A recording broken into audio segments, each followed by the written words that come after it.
Hey guys. Yeah, that was a fuckery. Yeah, that was a short live. Fucking shake. Yeah, technical services fucking needed. I know. Fuck me.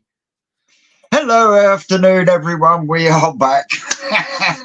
We blame Shane for that little fucker to rub. There goes the fucking monetization. blame me. Everyone does. Shit.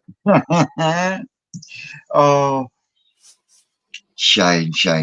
As always, guys, welcome back to Koi Culture. How is everyone out there? Sid As will be joining always, us, but he is on his way home from the dentist. For some reason, he's got to get his teeth cleaned before he goes to Japan tomorrow. I don't know. Oh, so how's things for you, Sid? So, Sid, fucking hell, I've got Sid on the brain now. How's things for you, Sam? It's all right. We main point is up to 11 degrees. So yeah, it's getting a lot better. Yeah, It's getting I don't know warm. if you can hear it, but yeah, the toaside tank is they just got feeding, so they're smashing it. Good. So Yeah, you wasn't with us last week, was you? So no, just No.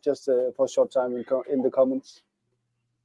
Did you manage to do anything with the condensation issue you had? Have you lagged any pipe work or? No, I haven't done anything yet, but I'm trying to work something out. Cool. Yeah. Mal, how are we doing? Fix some wiring around in the fitter house and outside. So yeah, it's Don't good. talk to me about wiring. No, you're good at that stuff. Oh, mate, it's been a nightmare this week. First, the Veriflow pump shits itself. Then the air pump fills with fucking water. I mean, what's next? You know what I mean? They say it comes in threes. Yeah. Yeah, I think the next one would be a nuclear explosion. Oh, don't, mate, don't. Well, I'm going to be having some new inhabitants in the pond for a while. Well, I say for a while. I'm going to be having two. I'm going to be bringing home two for Kashi from Brian's pond. For Kashi, I'm bringing back the Kajaku and the big Benny Kiko. And I'm having the Kiyotsuri and the Isashowa. So there is still, in fact, no, Ricky Brown is having the big Harawaki and the Goshki. So there's still a Kahaku to rehome. Another one, I'll check the video. There's also a Platinum Ogon and a Hiyatsuri. All of the smaller koi all came from exclusively koi, so they are all Japanese. So I know I've got a couple of emails I've got to answer. So, but what the gentleman would like, he doesn't want a lot for them. He just wants whoever has them to, one, take them to a good home, and two, donate to cancer research. He has sent me a link, which I will put up on a video myself, that people can go to, donate on there, and then we can get you sorted out with the fish, because the pond and filters have to be emptied and shut down by the 27th of this month, because the gentleman himself is moving to Spain now. He lost his wife, he lost his mum, and he lost his father-in-law to the big sea, and dementia, I think it was, with his mum as well. So yeah, he's had enough of the UK, and has decided he needs a clean break. And I don't blame him. I don't blame him. I don't blame him at all. if I can help in any way, as you know, I will. And like so, I've managed to move on 6 of the koi so far. But yeah, there is a few more to go, but some emails to answer in reference to them. But I'd just like to say thank you to everyone that has reached out, and for everyone's comments on the video as well. It was a very hard conversation Saturday morning before I even went live. I did ask the gentleman if I could go live beforehand, and he said, "You do whatever you've got to do." It did turn out that it wasn't just a 5-minute thought that I need to get rid of these. I'll grab out. He has actually been a subscriber for a couple of years as well. It is a great sadness for him because you can't take them with him, because apparently in Spain you have to jump through hoops and go through reams and reams of paperwork just to be able to have a koi pond. So, and like he said to me, the pond was his escapism from everything else. So for him not to be able to take them with him is quite hard, which is why he did stipulate he wants them to go to a good home and not just sold off willy-nilly, which is why, to be totally honest, he was honest with me. He said, look, the money isn't a problem, it isn't an issue, you know, which is why I don't want to sell them. I want anything that's taken from them put to this link on Cancer Research Trust, I think it is. But yeah, it was a hard day Saturday, so whatever I can do, I will. There will be filter media and stuff that will be going once the fish are out of the pond. So here we go. That's part of what I've been up to this week, you know, changing electrics and robbing me power of a pump and then trying to kibosh it onto an 1.5-inch pipe. That was fun and games. I have still got a drip from it, but it's got me back up and running. That's the main thing. I haven't said anything into it, but I think I've got a rodent somewhere. Not sure if it's a mouse or if it's a rat, but I've got a rodent somewhere. So all that polystyrene, crazy Mexicans, you'll find it. Oh well, she's better, and she's been going mad in certain areas in the garden. So yeah, and I in this realization, I've had a look at things in the long block and areas where I just chucked bits of broken up polystyrene. They've all been bagged and everything. Now I've now got a roll of that silver stuff to actually go around these pots. So yeah, I'll get a couple of layers of that round, and then what I'll do is I've actually got some fire retardant expanding foam up in amongst all the gaps then, because that stuff, I used that stuff outside when I built the filter boxes for the front pond. And that stuff is, once it goes off and it's expanded, it's like a fucking rock. And I know they're tough little rodents, but you know, it will slow them down. But there's no way they could get into Long Block if there was. Can you see what I mean? It's probably around the surrounding areas. It's the other thing. I've got to get out there with the tape measure and measure up so I can do a drawing, and Rick can work out how many blocks I'm going to need for when it does come to rebuilding it, so I can start working out a costing, so I know what I'm aiming for, because it is literally going to be as basic can be, because it's being squared off. So I'm going to be gaining room there. I'm going to take the bowling off the bottom. Yeah, you're going to flat it off. I'm just going to flat bottom it like what Rick does at the farm. And in doing that, I then move the bottom drain, because the bottom drain is in the wrong place, because it's not in the center of the pond as it is, because the pond's had about 3 different shape changes, but the bottom drainage just stays in the same place. So that's going to have to come out, and I'm going to be taking I'll take the 4-inch bottom drain out completely, and then I'm just going to replace it with a 4-inch tank connector and a knuckle 90, and then have a gridding across the top of the tank connector. And the reasoning for that is, when you look at one of these 4-inch bottom drains, you've got this huge great sump, and then you've got this 4-inch pipe comes out of it. Yep. Now, if you're not pulling enough through that pipe, you are going to get shit gathering and building up in that sump area.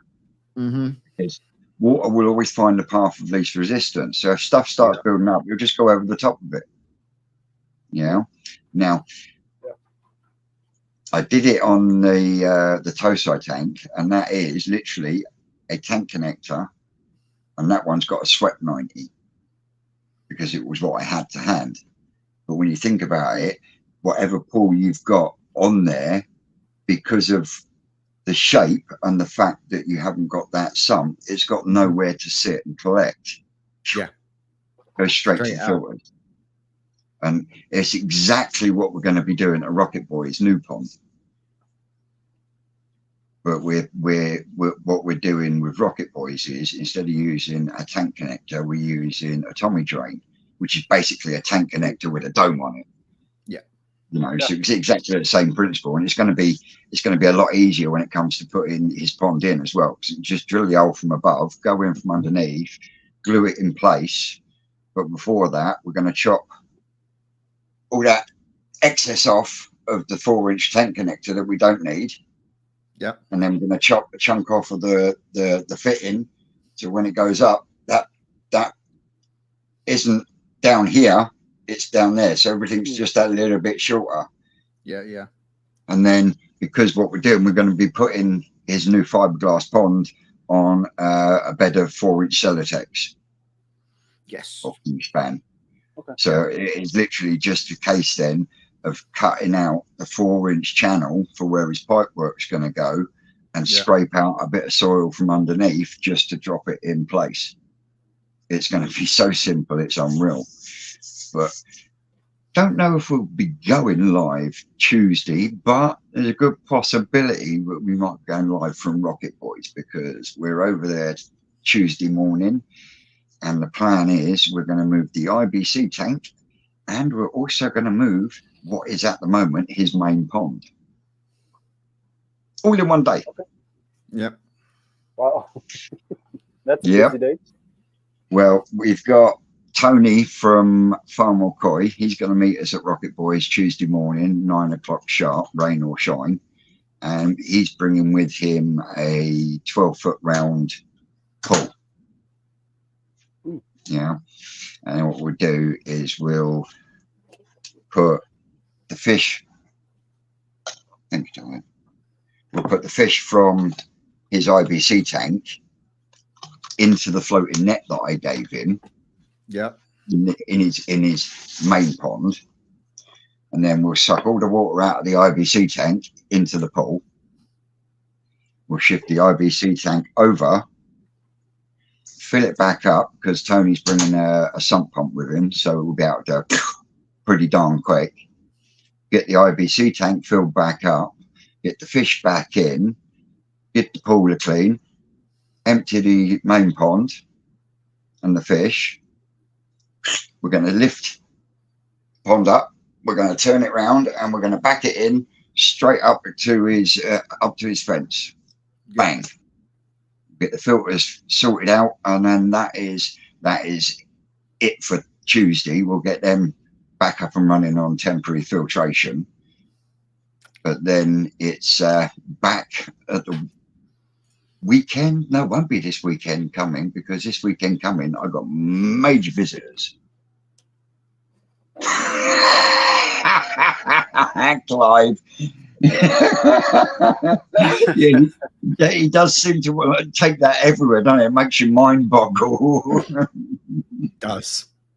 But yeah, once we get them two moved, it then gives us plenty of time then to make sure everything is set right. So when it comes to moving that thing, it's an easy job. It's just stop, twist, down, job done. But we're going to need about 8 blokes to do it, because we've got to lift it up from where it is, put it on a trailer, drive it round to where the alley is behind his house, back down as far as we can, and then carry the motherfucker down the path, through the fence, spin it upside down so it's right side up, and put it in position where it needs to be.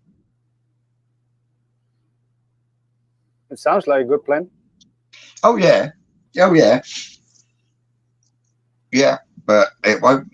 That bit won't Let's see how it goes. But that bit won't be happening this weekend though, because this weekend I have got the Three Amigos coming.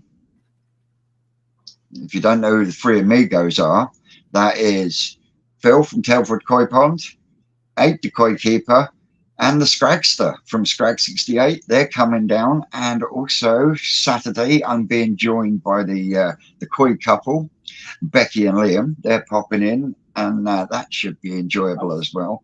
And then, all being well, we should be having the Welsh Nutter coming in on the Sunday, the one and only Mr. Hadfield. Really looking forward to that one. So yeah, it should be plenty of footage next weekend. Yeah, so, definitely. The season is starting to pick up. Yeah, and I'm It is nowhere near. No, and the Three Amigos kick off the first official visit to Twisted Towers of 2024. Hey. Yeah. Nice. And the season's only just begun. It's barely... Anyway, enough of me. Shane, what have you been up to this week? So we've got the timber inside the koi house now. So the bottom half is all boarded. Have you insulated? Yep. What did you use for insulation? You just polystyrene sheet. It was the cheapest. Yep. So yeah, that's in there. All the posts are all cemented in. You finished doing it this morning, didn't you? Yeah, I finished that this morning, hence why, literally finished it, running, quickly washed the hands, and was like, oh, missed a bit on my arm, that can wait till after live. You're not supposed to make mud pies with it. Oh, I was. No, where I've been doing other stuff and whatnot, some of the mud and whatnot have fallen back down into the hole, so I had to get in there, make sure they're all clear first before I then fill them in with the post mix. But I did have 9 bags of post mix. I've still got 3 left, I think. So there's a couple of other bits where obviously, as Hobbytown will know, because he's the one that bloody well put the greenhouse up in the first place, they used 3-foot concrete like edging slabs. Right, yeah. To put the base on. Yeah. So basically what I'm going to do is I'm going to chisel out where the bottom of the door is, because it's 3 foot wide.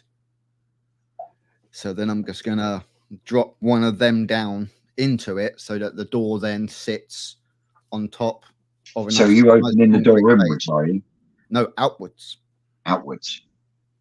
All right, I got you. And Dad's contemplating. I was just going to put a normal door on it, but Dad's gone down the same kind of line as Andy with the stable style door. All right.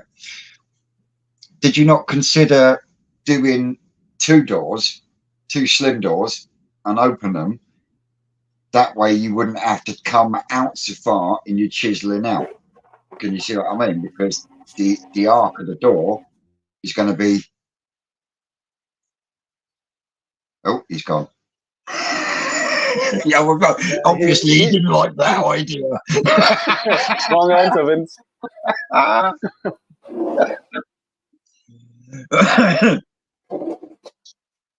So while Shane's gone, my internet just absolutely farted. Hang on. Well, I'll answer this question first then. Richard, Yeah. he's asking, Vince, I saw you recommended Fluke P recently. Yes, I do. And the reason I recommend it is because the only fluke treatment that Rick will use on the farm, and that's because the main ingredient is praziquantel. And the foaming, you can do absolutely jack shit about, mate.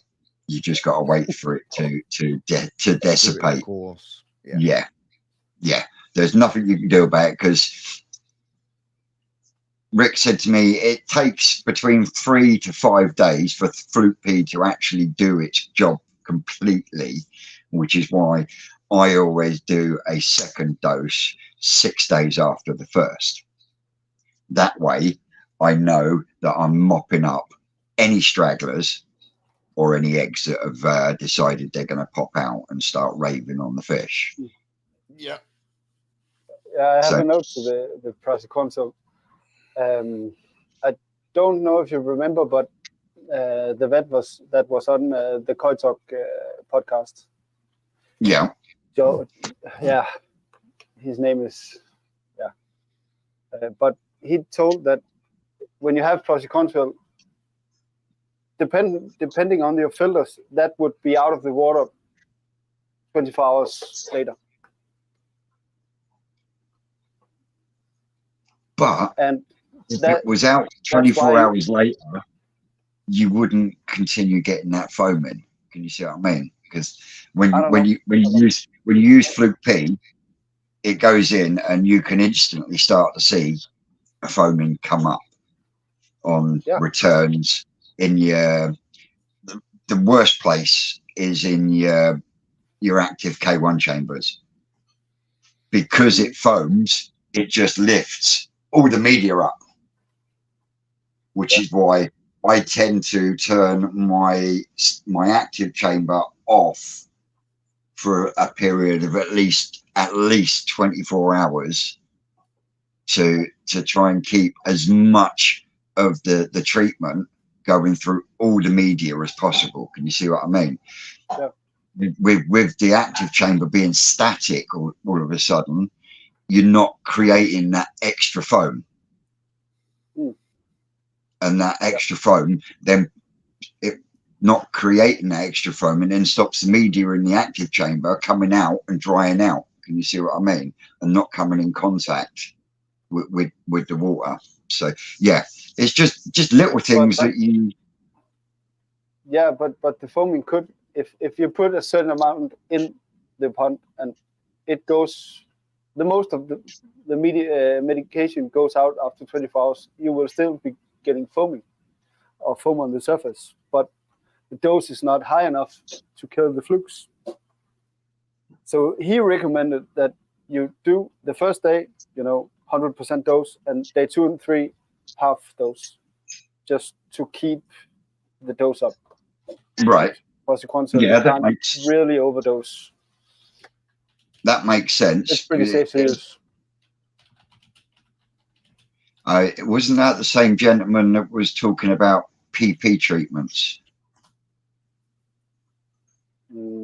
I can't remember because they removed the video. I'm sure there was a gentleman on one of the Koi Talk podcasts, and he was talking about using PP for killing flukes, and he was saying the same thing.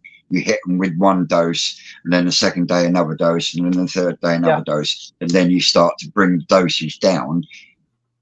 Yeah. But yeah, I'd rather use Fluke P, and I don't think it's the praziquantel so much that causes the foaming, but it's the other stuff that's in there to make it into that liquid form.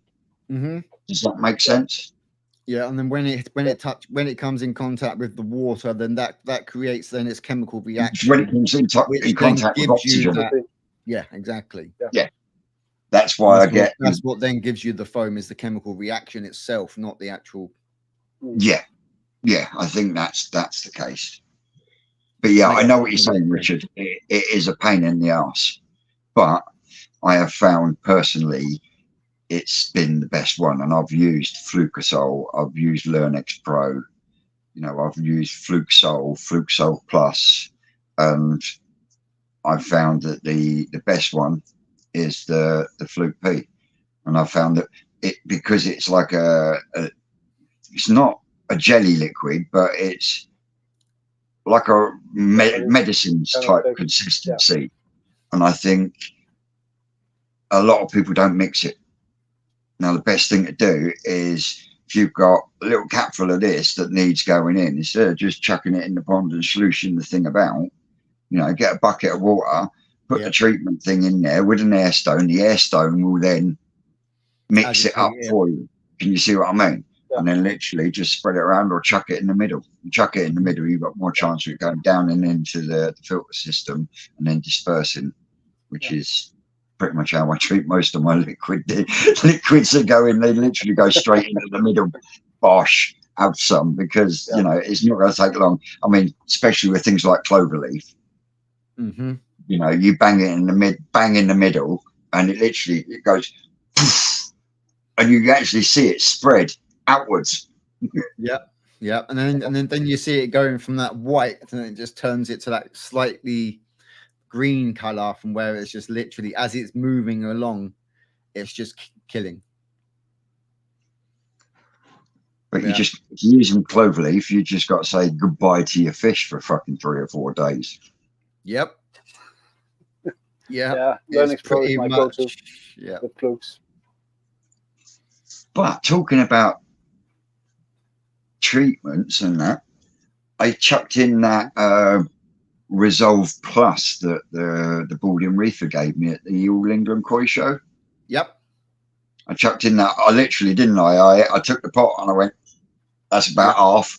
Mixed it up and chucked it in. Well, I'm still finding bits of blanket weed in the filters, but none in the pond at the moment. So it must be doing something. Yep. And I put that in 2 or 3 weeks ago now. Yeah, about 3 weeks ago. Something like that. What's Ken saying? Is it normal? Oh, no, hang on. Chris is saying first. Chris is saying, is it normal there to have fluke issues this early in the season in the UK? I thought that was what it is because when the water temperatures go down, your flukes don't die, they just go dormant. And then we have, and we are still having, temperature fluctuations like I do not know. Last week my pond was sitting at 11 degrees. It's now, after last night, back down to 8. And that constant fluctuation up and down is what kicks these things off. It's something that us in the UK have to deal with every year, 9 times out of 10. Yeah, definitely.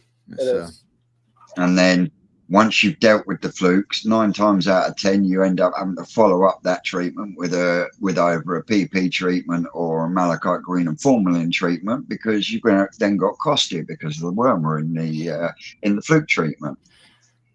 Yeah. Yep. It's a nightmare. Yep. It is. Yep. Ken saying, only treatment we have available here for flukes is PP. We used to be able to get Prazi here until the government restrictions came in a few years ago. Shit. So how's he dosed for the flukes with the PP? Shane, can you chuck a link in the comments? And Ken, can you come on and explain that one for me, please? If you don't mind, putting you on the spot. If it's not too early for him. Wasn't it Alan Tate that speak about he only had PP in his cabin and he used it for everything? I'm not sure, but I'd love to know how he does the PP treatment for flukes. Yeah, I know how we did it on Discus back in the day. I mean, I'm not afraid of PP, so I'm willing to try anything. Yeah. And if I can do it, then I'd be able to break it down into the Advising. layman's terms so I could explain someone else how to do it. Can you see what I mean? Yep. Yeah, I love PP. I used it a lot when I had this. Well, I always PP before a fluke treatment. Yeah. Always do a PP treatment, and then once the 4 hours has gone, they then get hit with the fucking fluke treatment. Because what's the point of waiting 3 or 4 days and then stressing them out with another chemical? Mm-hmm. Yeah, You know, you give them the PP treatment to pull some of that mucus layer back so that the fluke treatment can actually penetrate. Yeah. You know, now you PP treat and then you wait 2 or 3 days before you put your fluke treatment in, that mucus layer has already started to rebuild. Yeah. So in effect, you've PP'd the pond for absolutely no reason. Because you see what I mean? Because if you leave it a few days before you put that treatment in, then you've defeated the object of doing the PP treatment. Can you see what I mean? Yeah. Especially if it's only flukes that you find. And one thing we have found over here in the UK the last couple of years is these flukes are becoming fucking resilient to whatever we chuck at them. So if I can up that percentage of my treatments working by using PP, then I'll go ahead and do it, you know. But is it the flukes that are getting resistant, or is it the doses on the medication that is getting lower? Weaker? Well, you have a good point there, Sam, because I was having this discussion with Shane before we came online, and he's done a malachite green and formalin treatment on his swimming pool, and I asked him what brand, and he told me. And what was my first response? Put more in, because it's weaker than what it used to be. My exact words were, double it. Now, I'm not going to tell you what figure he told me, but I told him to double it. And the reason I told him to double it, because I have actually got some of that Evolution Aqua Malachite Green and Formalin here. And I've actually looked at the ingredients list, and it is weaker than you would find from Kulture or somewhere like that. So if you follow from personal experience, if you're going to use the Evolution Aqua Malachite Green and Formalin, yeah. Yeah, we actually have a law in Denmark. I don't think it has the formalin. I think it's just the malachite green. It should either be malachite green and formalin or malachite green and formaldehyde. Yeah, but regarding the dosing, we have a law in Denmark that says if you read on the packaging, you should put 20 milliliters in 1,000 gallons. You're not allowed to overdose. That's illegal. Yeah, I know it because I had the authorities visiting me last year because somebody reported me for helping others. But never mind. And I talked to the very nice vet, and she told me you're not allowed to overdose. You have to follow the dose on the packaging. And the same for vets. If you take Baytril antibiotics and you look it up and it says 1 milliliter per kilo of fish, you are not allowed to overdose.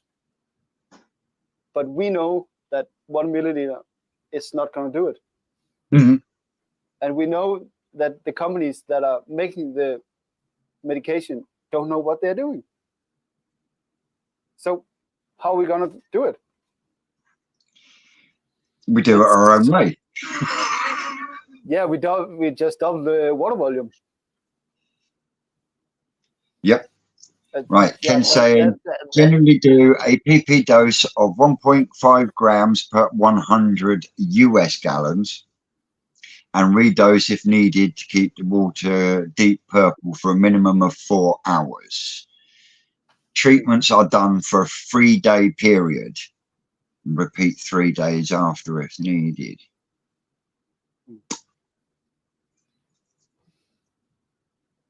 Camera. back. How much is 100 UK gallon in liters? Is it 400? Hang on, I'll pull it. Now, if I still have flukes in the Tosai tank, I will give that a go. And I'll video it.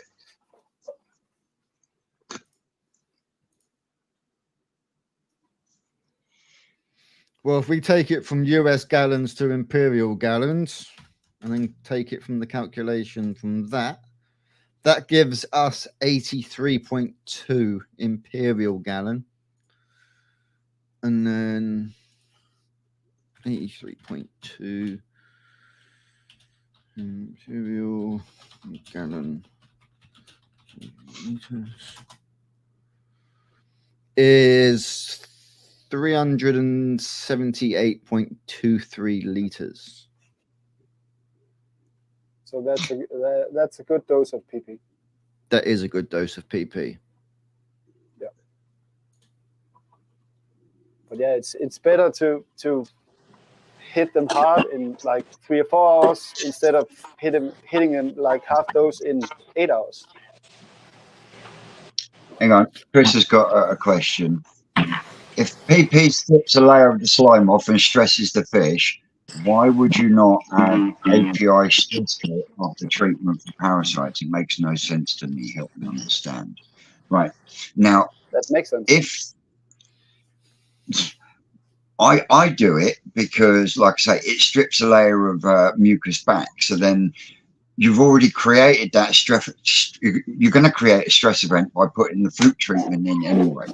And with the fluke treatments not being effective, then more and more people are not saying a word. Nope. Yeah, but a lot of these treatments, like we're saying, are not as strong as they used to be because of regulations and stuff. Now, even though they're not as strong, you're going to stress your fish and it's not going to work fully because it's not as strong. So taking that into consideration, stripping the mucus back slightly, and then adding the fluke treatment at the same time, you've got more chance of the fluke treatment working and it just having the one stress event. Now, you've got more chance of killing the flukes after stripping the mucus back than you have just putting a weak treatment in. Therefore, you shouldn't need to then stress it out again by treating a second time because the first one hasn't been effective and killed the flukes. As for API stress coat, never heard of it. Don't use it. No, we have heard of it. Chris mentioned it when she came on live. Until then, I've never heard of it, and I've never seen it. So I've never heard of it being used in the koi sense. The koi sense. Yep, I've used it before, obviously, with like the tropical tanks and things like that. I've used it in the past. But I've never thought of using it in the sense of using it in conjunction with koi. You know? But it's definitely something I would be thinking about. But also, Stubbsy's just popped in with one. Yeah, I do that. There you go. You could put the salt in afterwards to help to reproduce the slime coat. Yes, you could. You could.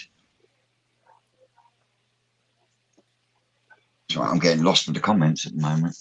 Yeah, the comments are rolling. Great to see, guys. Yeah. Welcome in, everyone. Yeah. If you're new joining in, welcome in. Sid's back. Thank you. How's your teeth? Nice and clean? Look at that. Oh, yeah. Pearly is. You just want to look posh. You just want to look posh for Japan, don't you? No, actually, I had a cavity. And I didn't want it screwing my happiness when I was there because I don't want to pay Japan prices for dentist work. Yeah. Quite expensive over there. Oh, man. I'm already hating the cabs, you know. I'm like trying to find somewhere I can get a cycle or rent a bicycle or some shit bicycle around Japan. You just get one of them little electric bikes, Sid. Yeah, man. It's gonna How cost many me. hours till you fly? So I leave tomorrow morning. I start traveling tomorrow morning. I go to Bombay. Take my first flight to Delhi. By the evening, by 6 o'clock, I'll be headed out from India, and then I'll be in I'll be in Tokyo day after morning. Sweet. Tuesday morning, I'll be Gonna be in awesome. Tokyo. By Tuesday afternoon, we'll be in Nagaoka. So they finally pulled your finger out with your Nice. visa then. They did, man. Like literally day before yesterday, you know. Oh, Otherwise, mate, I was they starting. didn't get me. I was starting to lose hope. I was like, they're not gonna let the little brown boy in. You know, I was starting to lose hope there, but then finally it came through. They did So it. we're going. I've got Awesome. about 12 days there. It's gonna be intense, man. It's gonna be So intense. do you know what farms you're going to be going to? All the farms I can possibly squeeze into my time there, Vince. Honestly. So here's the thing, yeah. There's about 25 farms in the Nagaoka region, like in a 20, 30 kilometer radius that I just need to go to if I Mm-hmm. can, every single one of them. And then it's not going to be possible for me to go to all of them because I have 12 days there, and like just by the sound of it, making 30 farm visits is not going to happen. Secondly, I also want to be able to spend time at each farm learning about the guy and the work that he's doing there instead of just Yeah. hopping farm to farm, just trying to take some videos and just getting some surface level information, you know. Um, and then also there is the cost factor because each goddamn farm is gonna cost me like what, £100 in cab money. So are you not going with an agent? You're going on your own? I am going on my own. I have a few people there that are waiting on the sides to agent me if I need it, Yeah, and I will take them up on that offer, but I would. only after I've had my original experience. You know what I mean? Right. I'm gonna go So there and have my organic experience, look like an idiot with Google Translate with all of these guys first, and then go back with the agent later when I'm gonna buy fish so that I can negotiate properly, you know? yeah, Um, because you are Good actually idea. going to buy fish for a customer, aren't you? oh, not just one customer, man. Not just one customer. Everybody is suddenly on the like getting hot, you know? Everybody's excited. Nice. So I've got a few other customers that are lining up. And also I'm just trying to make it overall as successful a trip as I could, you know. Um, as much as I can, man. Because I'll tell you what, every little fucking paisa that I sell. What did I say, Vince? What did I say? Look at the 50 comment. mind. Look at the comment. Hello, Sid. Just gonna say I got rid of the bird food. Got some. Ikari. Oh man. Oh Nice, Yeah. man. Jamie. That's awesome. That's good to hear, man. Yeah. But if you But watched Nicky Stoddard's live last night, Saki Akari and Hikari are two completely different things. oh yes, 100%. You'd have Two been better completely off with different things. Tappers. Yeah. If you're gonna buy Actually, yes. sake Ikari, Yeah. it needs to be growth. Otherwise, there's no point spending money on that shit. But it's still better than the bird food. Yes. Oh yes. Oh yeah, It's 100 nothing. times better than the bird food. Oh yeah, for sure. So And now, have you turned the rabbit into a pie yet? you talking to me, bro? 5 hours later. What are you talking? Ah, I get it. I get it. Ding. Jamie came on the live, didn't he? The one about the bird food, and then the fucking Oh rabbit yeah, bit yeah. him, didn't it? Oh yeah. Yeah. Oh shit, yeah. As I said, have you turned it into a pie yet? Oyster sauce. Yeah. Nice lean rabbit meat in oyster sauce. But I wasn't getting sleep yesterday, man, Vince. I'm so goddamn excited. I think this is the You, most you excited I've definitely ain't been. going to sleep tonight. Oh man, I'm like more Nope. excited than I've ever been about anything. Just sitting and packing all my shit and getting all my stuff together. Like, Yeah, no, you've been out and bought a fancy gimbal thing as well, haven't you? all right, dude. You know the worst luck. You know the worst luck. I mean, I think it was kind of destined, but my iPhone 12 gave way because the waterproof membrane or whatever was spoiled and the motherboard burnt up. So I had to spend like a random thousand, what is it, $1,000 to $1,500, a random $1,500 to replace my fucking phone. So I didn't get the 15 because it was a little too much money, but I got the 14 Pro. I was going to say you went for the 14 Pro in the end. Yeah, Yeah. because the Well, 15 Pro just looked like a waste of money, you know? I'm due a phone upgrade, and I definitely won't be going for an iPhone. That's for fucking sure. But yeah, I just want to Why be able to not, do. Vince? Just No, go why for don't the you think iPhone, it's They man. suck. It's waterproof. They They've suck. got good. So Dude, most they've This got shit is amazing. waterproof. Yeah, but have you seen the image processing and the amount of work you need to do to get a This decent this was video out of those waterproof. damn Samsungs? Yeah. This was until it decided to It was become a waterproof. suicide jumper and leapt out of my selfie stick and landed face down on the floor at Newport's boyfriend. But yeah, Just put so it in a fully zip bag. equipped, kitted out, man. I was just trying to figure out how I'm gonna get from Tokyo to Nagaoka. By the time you come back from Japan, said you probably have to sell one.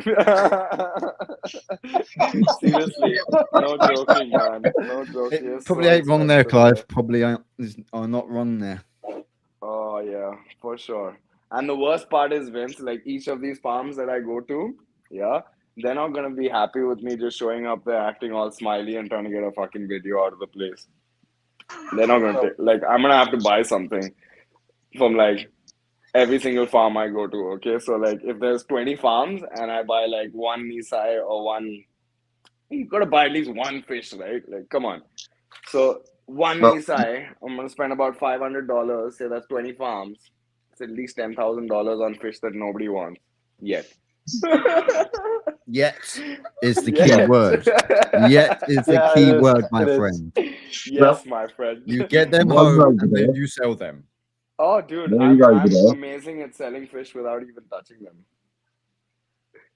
You Sid, know? while you're over there, I would like a set of koi flags. Done. Oh, fuck yeah. Done, Yeah, done, me done. too. Done. Yep. They will be shipped to you. 3 of them. 2 to Oh, England. you can just bring him to the 2 national. sets to the... Yeah. Bring them, Oh, to, bring them to the national. Yes. Now, from what I know so far, I'm sure that Chris Sweet and Maureen Keith will be coming over from America to be at the national as well. No way. Awesome. Yes, way. Awesome. Vince. So our our international show, as in the 4 of us, will be bringing international to the national koi show in the UK. Yep. Awesome.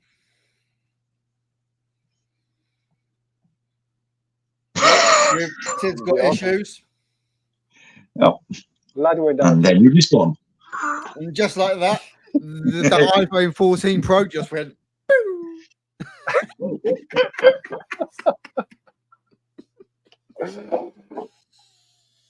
And he's not happy.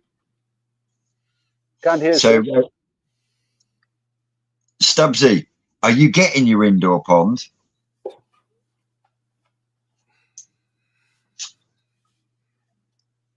Have we got Sid's volume back?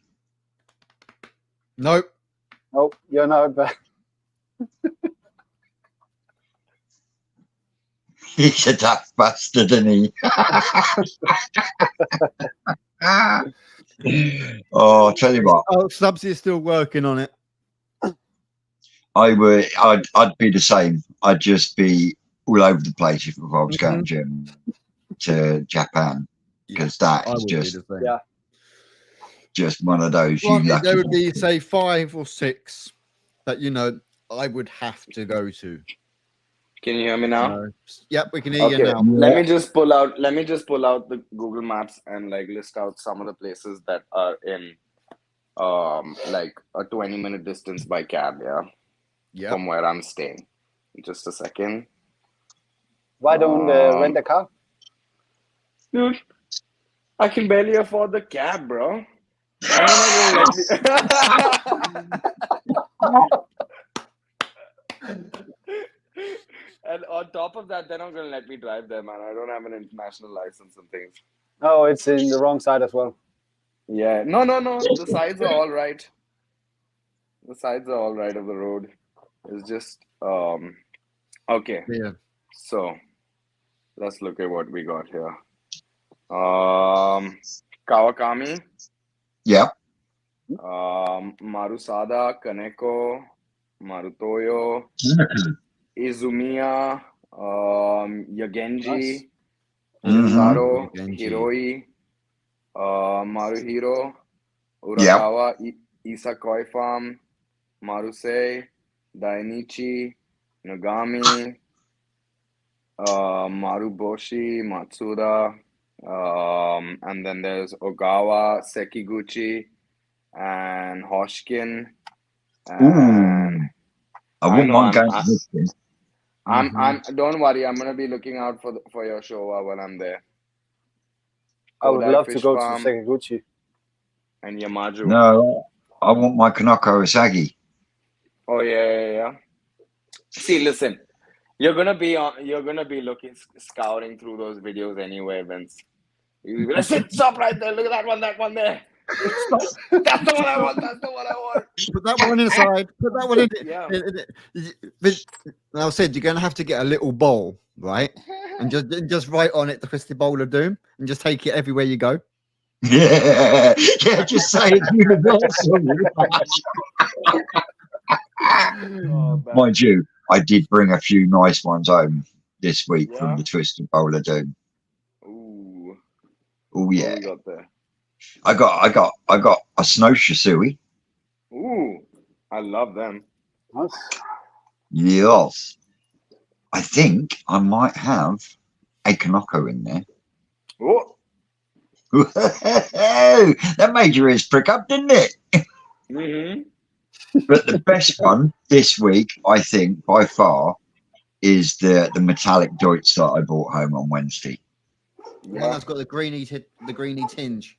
It's a metallic greeny yellow colour. So it basically looks like a metallic Midori boy with a zipper. Yeah. That's crazy, bro. Oh yeah. So Vince, when I'm there, I'm gonna try and hook me and a couple of people from India up with Azukari, which is where you buy a fish and leave it with your I favorite know what breeder. Azukari is. Okay, Jesus cool. Christ. I don't know. Other people might not. Other people might not, Vince. So, which is basically where you buy a fish and you leave it with the breeder for them to grow and take care of, and you pay them for that. And then you can decide to enter that coin to a championship as well before they ship it to you, right? So, you boys are going to be helping me find that one fish that I'll buy with my money, which is going to hurt so much. You know, just the one fish that we're going to keep over there. You know what I mean? That's going to represent koi culture in the next AJKP. You know what I mean? Oh man. Well, in that case, as a random side thought to that, yeah, that could be done on because you're over there for 12 days, right? Yep.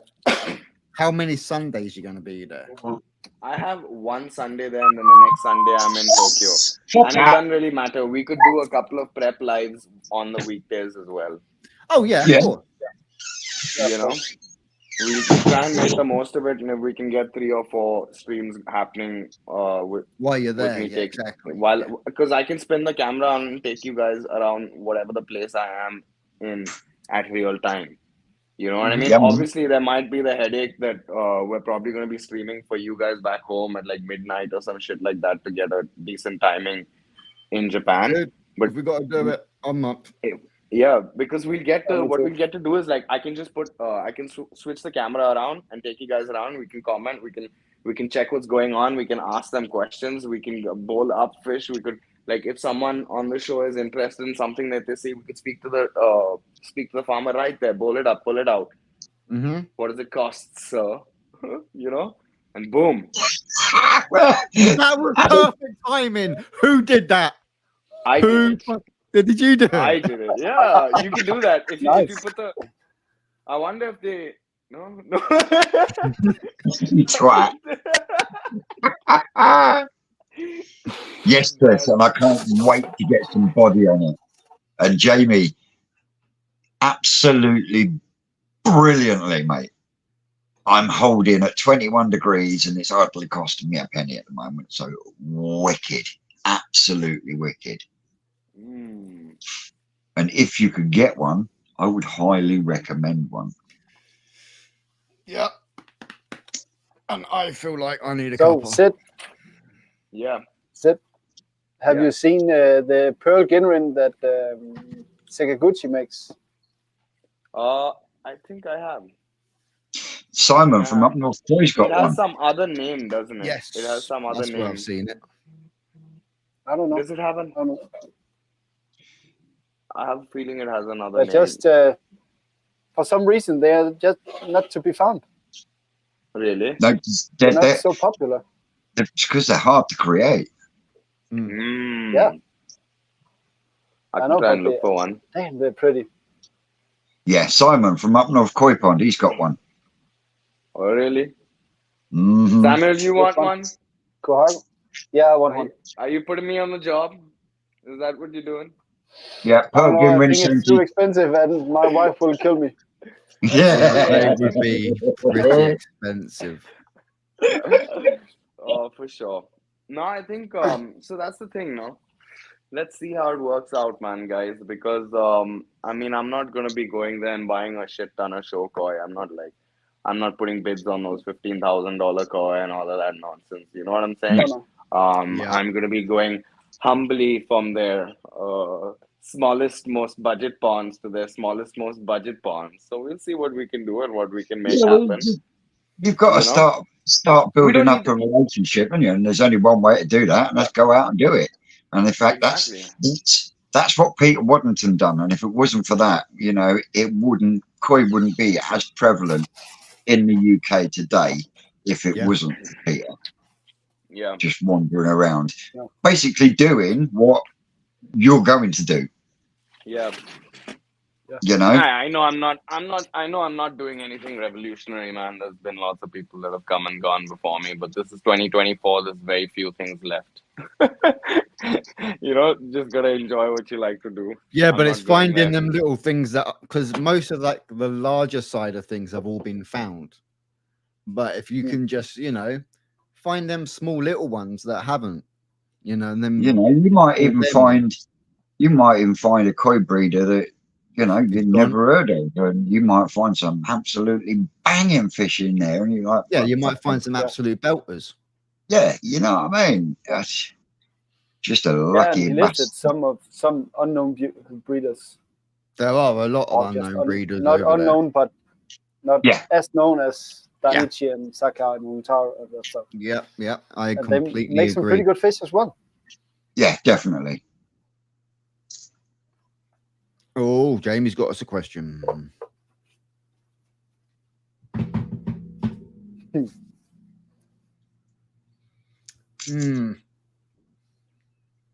In all honesty,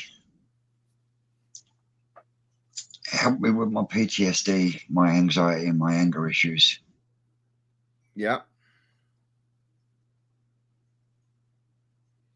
Mine was more, I always had the tropical tanks and whatnot when I was growing up. But when I used to go to, obviously, the garden centers and everything like that with the parents, I would spend hours just standing at the ponds, just watching them. And I'm like, yes, for me, one day, I would like to have them. And obviously, I'm just at that point now where, I'm able to do so. But like Vince says, if you're having a stressful day, there's nothing better than going and just standing by the pond and just watching them. You can get completely lost in the time. You say about garden centres. I went up to Dummer Garden Centre. It's got Maidenhead Aquatics there. Yeah. Just wanted some nitrogen peroxide, and she wanted some aquatic soil for Pa. But they used to have this bloody great Deutsch chocolate chagoy. We used to call him Big George, and he turned up, and there's like a little memorial stone there. Oh no! Big George, 32 years old. Yeah, Wow. it's always sad when It's when you go there as a kid, and you know you're growing up, and you're always seeing that one, and then you see that little plaque there. Doesn't matter if it's your own fish or not. The fact that you've grown up with that fish being there, when that's gone, you do feel it. Yeah. Oh yeah. But like three or four of the ones that we're moving on for Brian, 2 of them are 35 years old, and two of them are around 25 years old. So, Wow. you know, kept in the right. And you'll have to go back and look at the live to see his filtration system that he's created. Absolutely awesome. Well, it's doing a good job because, like he said to me, he hasn't had the UV switched on in 2 years, and he's never had Holy green crap. water. Nice. So,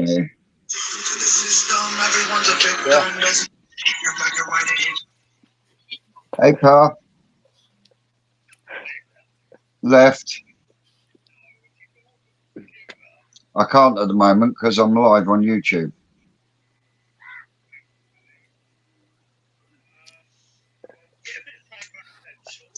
Oh, hang on then. But yeah, I got into it about 3-4 years ago. Because my wife bought some goldfish at a aquarium fair, and we didn't have a pond, so I needed to make a home for them. All right. Yeah, then shit just kicked off. Yeah, and it just goes from there. But yeah, you know, before that, I had tropical fish. All my life. For me, it started with a little guppy pond in my backyard. And then there was the obsession of wanting a bigger pond always, you know. It just started off with that. And that little guppy pond was made when I was a kid, maybe like 10 years old or something like that. And then when we was, I think, 16, 18, we dug out our first little koi pond, tiny little 1,000-liter tarpaulin pond. And the koi got too big for that, obviously. And then I had to progress, you know? And that's pretty much, I got sucked into it, man. Yeah. And just to take care of my koi. And I love it, man. I totally agree with what you were saying, Shane. It's like therapeutic, isn't it? It's 100% therapeutic. It is. Really It is. calms the energy watching them swim around the Because water. not only that, you know, it calms the energy with you just watching them. But as everyone will know, if you've got like your backy shower, or you know, you've got that waterfall feature, and you just sit out there in the summertime and just literally tilt your head back and just close your eyes. You don't always have to be watching the koi, but if you can just sit back and just close your eyes for that 10 minutes, and then you just listen to that water come in. But yeah, here you go. There you have it. It was all about the Oscars. Yeah, we had a couple of absolute massive Oscars when we were growing up. And then obviously we built the conservatory. We had to move the soak away for regulations. So we had this hole. We had obviously the block work and bricks and everything left over. George needed to be moved from the small pond. So we were like, all right, let's build a new pond for George. And then obviously down the line, more's been added to it. And now it's come to the point where I'm putting koi in there. Yeah. My mum had Oscars when I was younger. She used to hand feed them bits of luncheon meat and stuff. Big lobworms out of the garden. Yep, that's it. Lobworms. Yeah. I think our Oscars got to like this. Hey, They no were need to apologise there, Becky. massive. There's no time scale. Nope, there is no time scale. People join when they can. We just appreciate you actually taking the time to come and join us. That's the one. That's the one. 100%. See, he's the I'm not going to bother. The elocutioner. No, I don't know. That's fried me head now. That's not hard though. No, it's stupid. He knows I'm fucking live on a fucking Sunday afternoon. Oh, I tell you, sometimes I love him a bit. Yeah, So. but that's like him ringing you up at 11:30 and you think something's going on. But it wasn't. Mate. It was just a chat. No, Oh, we lost Have your we voice. lost him? Yeah, we lost him.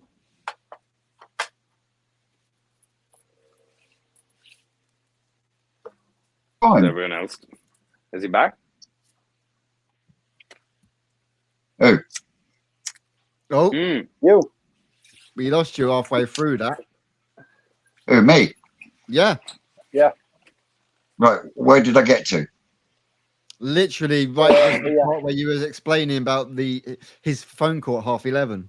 Yeah, 11:30, he comes through and he's like, "Can you come and do a scrape on Sunday?" And this is on fucking Wednesday night, 11:30 at night. You know, first thing comes into my head as soon as I see Pa Goodall come up on the phone. I'm thinking, "What's up with me mum?"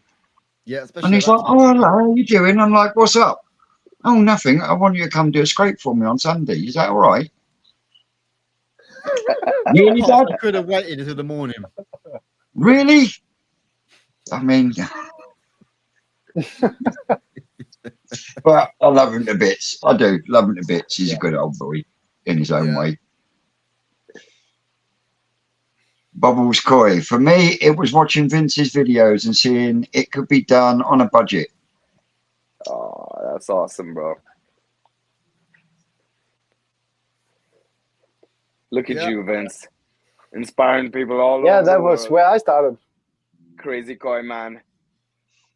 I mean, I had this comment from this crazy Danish man asking if I could order some Koi Talk magazines and then get them sent over to him.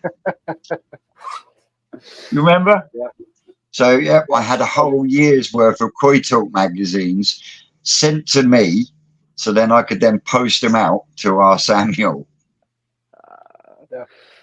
That was before Koi Talk did that international shipping. Yep. So I was the first in Denmark. That's awesome. Yeah. You're probably the only one in Denmark. Yeah. No, not anymore. They actually No, not anymore, have 'cause some friends that. Yeah, but at that time I was the only one.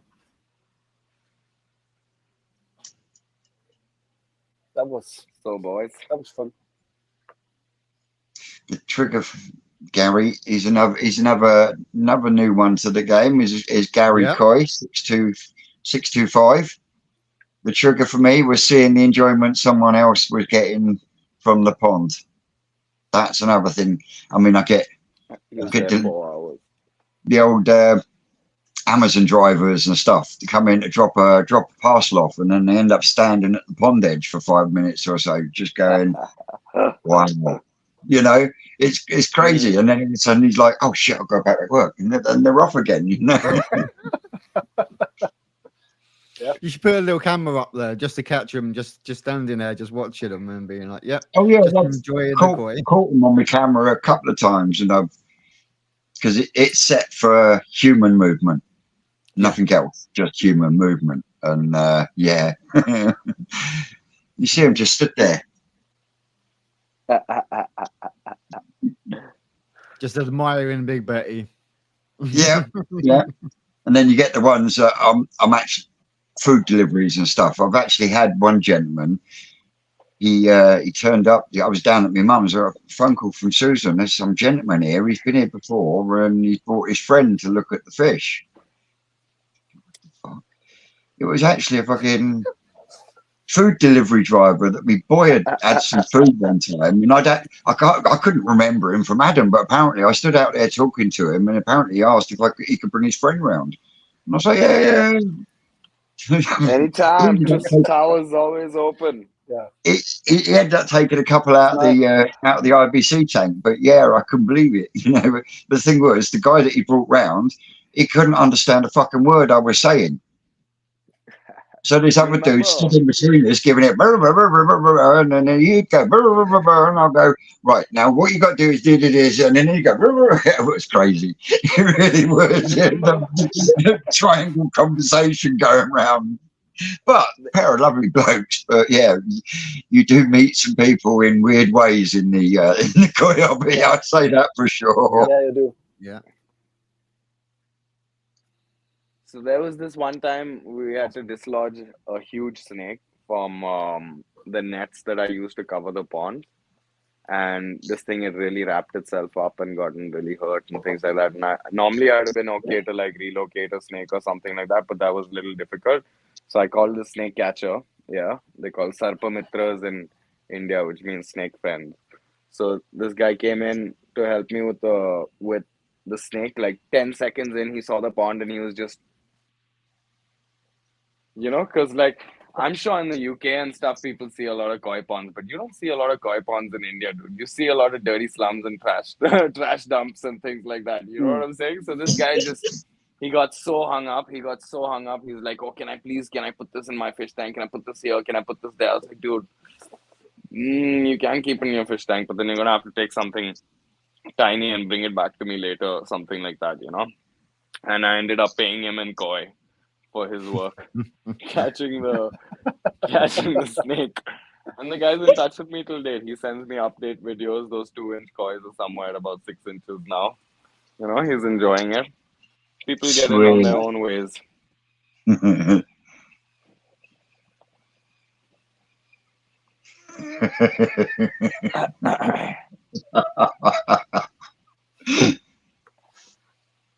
Best thing to do. Bless you. Thank you.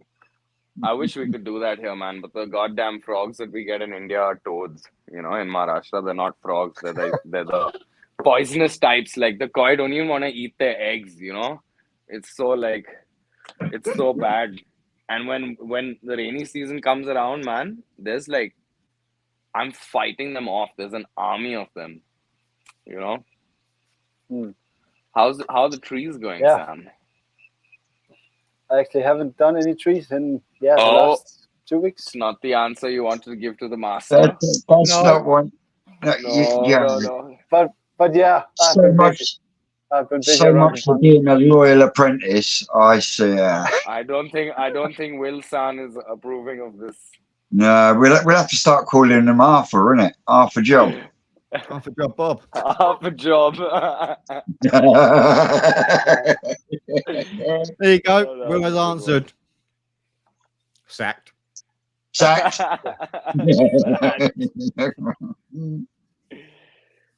Oh man. You have failed, young Padawan. I actually did a pretty big piece 14 days ago. I think was that one you showed us? Excited to hear that I'm gonna have to deal with some cold weather. No. Yep. Afternoon, Joe. How are we doing, Joe? Joe, got any advice for Sid going across to Japan? Oh yes, any advice would be appreciated. Don't fuck it up. And don't forget, guys and girls out there, go out and check out the Koi Perspective YouTube channel with videos. And there is also the Koi Perspective online magazine. So go ahead and check that out. Yep. Exciting reading. Copy. And Joe says, take some money. Is that it? Just take some money. Take money. Yeah. I would say, agree. You got to take your money. Yeah. Make sure you've got plenty of batteries. Yeah. If anything's using that. So You know, let me try battery and list out packed. what all I've got. I mean, I only had 2 days to like get my shit together, but I got a couple of power banks, so like Yep. 30,000 mAh. Yeah, Yep. I've got the phone camera. I've got the GoPro. I've got the gimbal for this thing, and then I've got a harness and a couple of straps for the GoPro so that I can get long form content on that. Yep. You know what I mean? Then Yep. obviously I'm carrying some cash with me. I'm carrying a couple of $1,000, hopefully at least, and then I'll put the rest on a Forex card so that I can pay with card where I need to, cash where I need to, and then I need to get this thing called the Suica card, which is like a tap and pay card that they use in Japan. All right. And that will get me all like when I need to buy a bottle of water and things like that, the small stuff. And then I was gonna get the rail pass, but this JR pass, this Japanese rail pass, has become so expensive, so expensive. It was like £1,000 for the 2 weeks that I was there. Sorry, $1,000 for the 2 weeks that I was there, which is a lot of goddamn money to roam around in fucking train. And unless I think I'd have to spend like my entire 2 weeks sitting on a god. Ooh, look at that! Damn, Yeah, that was love the it. last one I did. That is fucking lovely, Sam. Thank you. Absolutely beautiful. Yeah, I love it. You saw that one. I really love it. I got mine from the phone. What are kites? The flags that I'm talking about. Ah, Yeah. got it. Got it. I'll buy them towards the end. Yeah. When we've made a few friends. That was I'd say about 15. yeah. I think you have a big koi shop. Mm. And, so yeah. How big of a bog If anybody filter else is wants me to post them 7,000 something gallon? from Japan, let me know. I'll do it. If anybody watching the show needs some to pick up something, let me know. I'm Yeah, I there would. for a I couple would of love weeks. a personal guided tour at Sekaguchi. Okay, that'll be done. I'll deliver it to you via YouTube. I'll deliver it to Yeah, you thank via you. YouTube. Thank you. That's simple. That's just alive while he's there. Yeah. There's your tour. Yeah, no, done. It's done. Done. Everybody gets a tour then, don't they? Lauren's the asking, views. how big of a bog filter do I need for a 7,000 gallon pond? Depends what you're going to put in the bog filter, and if you're going to put something in front of it as a mechanical filter. Now, if you can put some kind of settlement chamber in before the bog filter, which will then take out 75 to 80% of your heavy waste, then you don't need to clog your bog up. Yeah, and because I bogs are a bit to personally, clean. when I've done any type of bog filter, I've used alpha Put grog. mechanical before it. Yeah, I'll put mechanical before it, but then I put alpha grog in as my media for the plants to grow in. Yeah. I don't know about the weather and how bogs work there, but like as far as how I've seen in India, like a 1500 gallon bog would do pretty well for a 7,000 gallon pond, unless the pond was like overstocked, Mhm. And bogs are like, they're superb, man. They're so solid. If you put the right plants in there, Yeah. they can become very. But certain plants, not only are they good for taking out your nitrates, and all that sort of thing, but they also end up taking a lot of water out as well. Oh yeah. So you should look at plants that act like weeds. People normally hate weeds, but in a bog, if you have water weeds, like say for example, like the water hyacinth or the water lettuce, those guys are so voracious. They will clean your water so well, so well. And big deal. You have to pick up a bunch of it and throw it out. If you live next to a farm, maybe there's a cow you could help out. Chuck it into the pond. The fucking koi will eat it. Oh, yeah. They fucking love to demolish fucking water lettuce. Yeah, but it just messes up the water so much, man. Just like there's like these floating roots everywhere and like pieces of this and pieces. No. Samuel would not do it, dude. Look at him. He's like, Samuel would do it. You know the little Would you- gem lettuces. Yeah, You know, those are not fine. the big round lettuce, but the little gem lettuces. Those are fine. Yeah. In the summer, mine will smash 3 or 4 of them in a day. Oh yeah, for sure. Yeah. But the big ones, man, they really mess up the pond, man. They really mess it up. Oh. Referring to the icebergs. Mm. Why don't we? I think like, have any of you guys tried to do like hydroponic style bogs, like vegetable farming through bogs? Yeah. Yeah. Vince, how haven't come done you it, haven't but done I something thought like about that? it. We've lost you, Vince. We've Yeah, lost his he's out voice again. again. Yeah. But yeah, I actually thought about it when I was Hello. building my pond, Yeah. and he's A back. little bit delayed. But yeah, instead of that back wall I have behind the pond, I was thinking about doing some water circulation or some strawberries and that kind of stuff. Ooh, holy crap. Yeah, but yeah, now I just use the all the water that my drum and filler cleaned, use it in my vegetable garden. Well, see, Oops. And they grow like weeds. Rick was saying that one of the best things to grow in your filter to help take out stuff like that is either chilies or tomatoes, because they grow voraciously. The only thing with tomato plants is you've got to continually nip the side shoots for it to continue. Yeah, you've growing. always got you. Even when you're growing them, like when I'm growing them up on the allotment, you're always picking out the middle side shoots to then encourage the height. Yeah. And then once you get the height and you get your first trusses, then you nip your top out, and then you get your bush. Yeah. But you've also Are got. you getting your top out of your bush? Behave, Sydney. Straight to the gutter. Right down there. It can't be Vince all the time, right? It can't be Vince. And plus, I have only so much of this bullshit before I get to Japan. Over there, it's gonna be super respectful.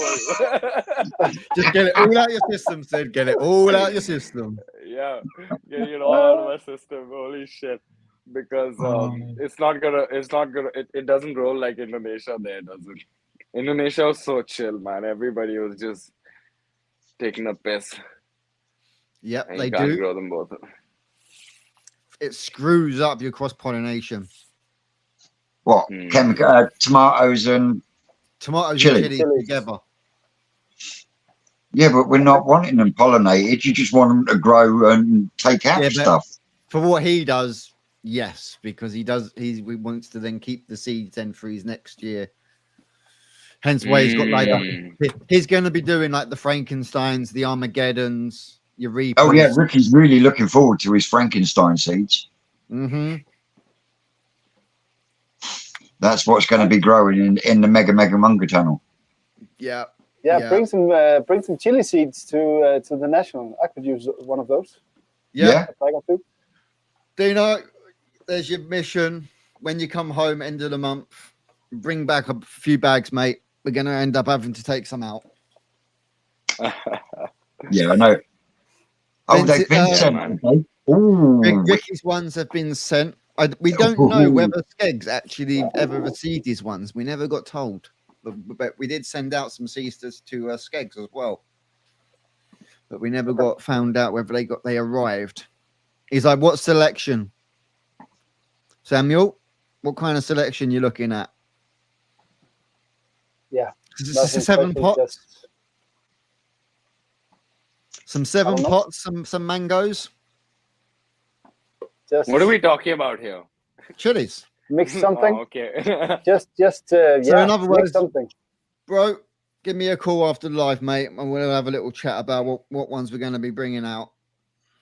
I reckon a couple of 7 pots for primos. Vince, are you thinking about growing something else in there? Sid. You I don't could. know, mango, you know? We haven't got the humidity for mango. Oh, yeah. We got plenty of mangoes here, man. But in a polytunnel, you would. Yeah, I can grow quite happily, honeydew melons and things like that in the polytunnel easy. Take it easy, Lauren. Yeah, I'm building a polytunnel. Now, guys. Now. Yes. Rainbow runts at the moment. Yeah, grapevines love fish waste. Yep, he's got I a will grapevine in the hatchery. First I've hatchery. got one up on the polytunnel. Fucking thing is, it's only 4 years old, I think now.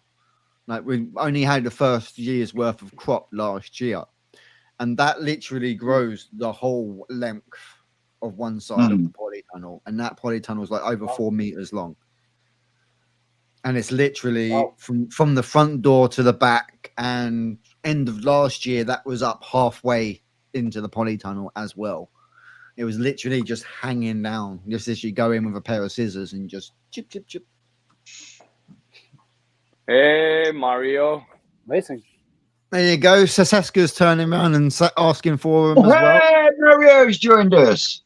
Yeah. So it looks like I'm going Nice. to be bringing some chili seeds to National. And Seska, That's give me a gonna be message. awesome koi culture meetup. It's going to be awesome. Yeah. The twisted one's going to be shown. And if Sid can pull it off, we'll have all four members of Koi Culture there for both days. Saturday and I'm Sunday. gonna make it happen. The second Japan's done, that's the next thing I'm putting money together for. Yeah. To see you guys. Well, Nice. we'll chat afterwards, but we're looking for something that will benefit all of us. So yeah, we'll talk about that one after. We'll But talk about after live. Yeah. Susan's on the case. Nice. Oh yes. Right, Oh, I'm going to yes. be right back, guys, because I need a little boy's room and I need a cuppa. Any fucking excuse. Good luck then. Who's the Dogs, flaming man. devil? Yeah. I had to put myself on mute, making so much noise. Oh bless him. Looks cute. She's a she, and she's an absolute moron. Yes, it doesn't matter. No joke, man. We adopted her about like 6 months ago, and she has some sort of very heavy PTSD because of where she was living. And she's like super, like you try and tell her something and she just piss herself. You try and get her to sit, she'll piss herself. You try and like, you know what I mean? It was super difficult. We had to really ease her into her new personality. Wow. But she's doing well now. Good, The other guys, good. you know Bunny. You've already seen him around. Yeah. But people that do shit like that to animals, they need fucking kneecapping. Oh yeah, man. There's people that do shit like that to humans in India, bro. You don't need they don't need kneecapping, they need decapitating, you know? That's what they do, man. You know.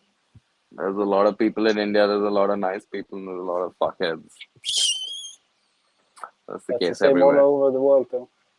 Yep. Yeah. Do you think the industry lacks proper, independent, unbiased product reviews? Asking for a friend. For sure. Actually, Yes. 100%. Yes. 100%. Definitely. Because a lot of times, products that are being marketed by the people that are doing these videos, they're most of the time just linked up, man. You know what I mean? Like, I don't, like every time I do a video on like a product that I'm using, I actually buy that product. Nobody's giving that product to me. There's no like understanding there and things like that, you know? But even you have to get an organic review, you know? Yeah, just to be objective. Go to Vince's channel. Because if I think it's shit, I'll tell you it's shit.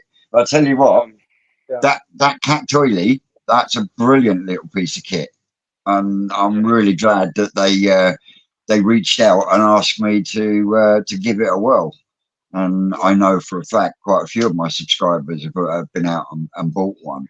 And just for ease of knowing what you've got on a stability, because you can see it in real time.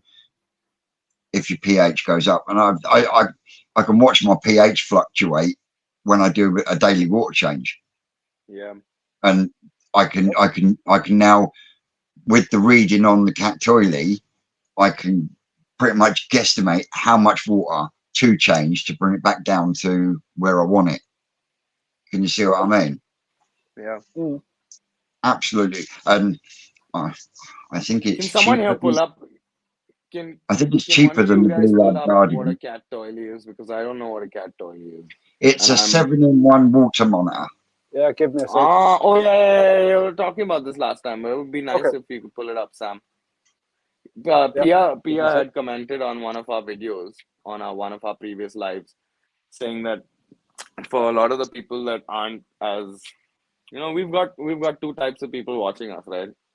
We've got a whole bunch of koi nerds, and then some fresh koi nerds, So the fresh koi nerds kind of need the reference photos so Yeah, they can right. get on the bandwagon. Well, have you heard of the Blue Lab Guardian? No, I haven't. Where is this? What is that? That's another water monitor thing, but it's bloody expensive. Yeah.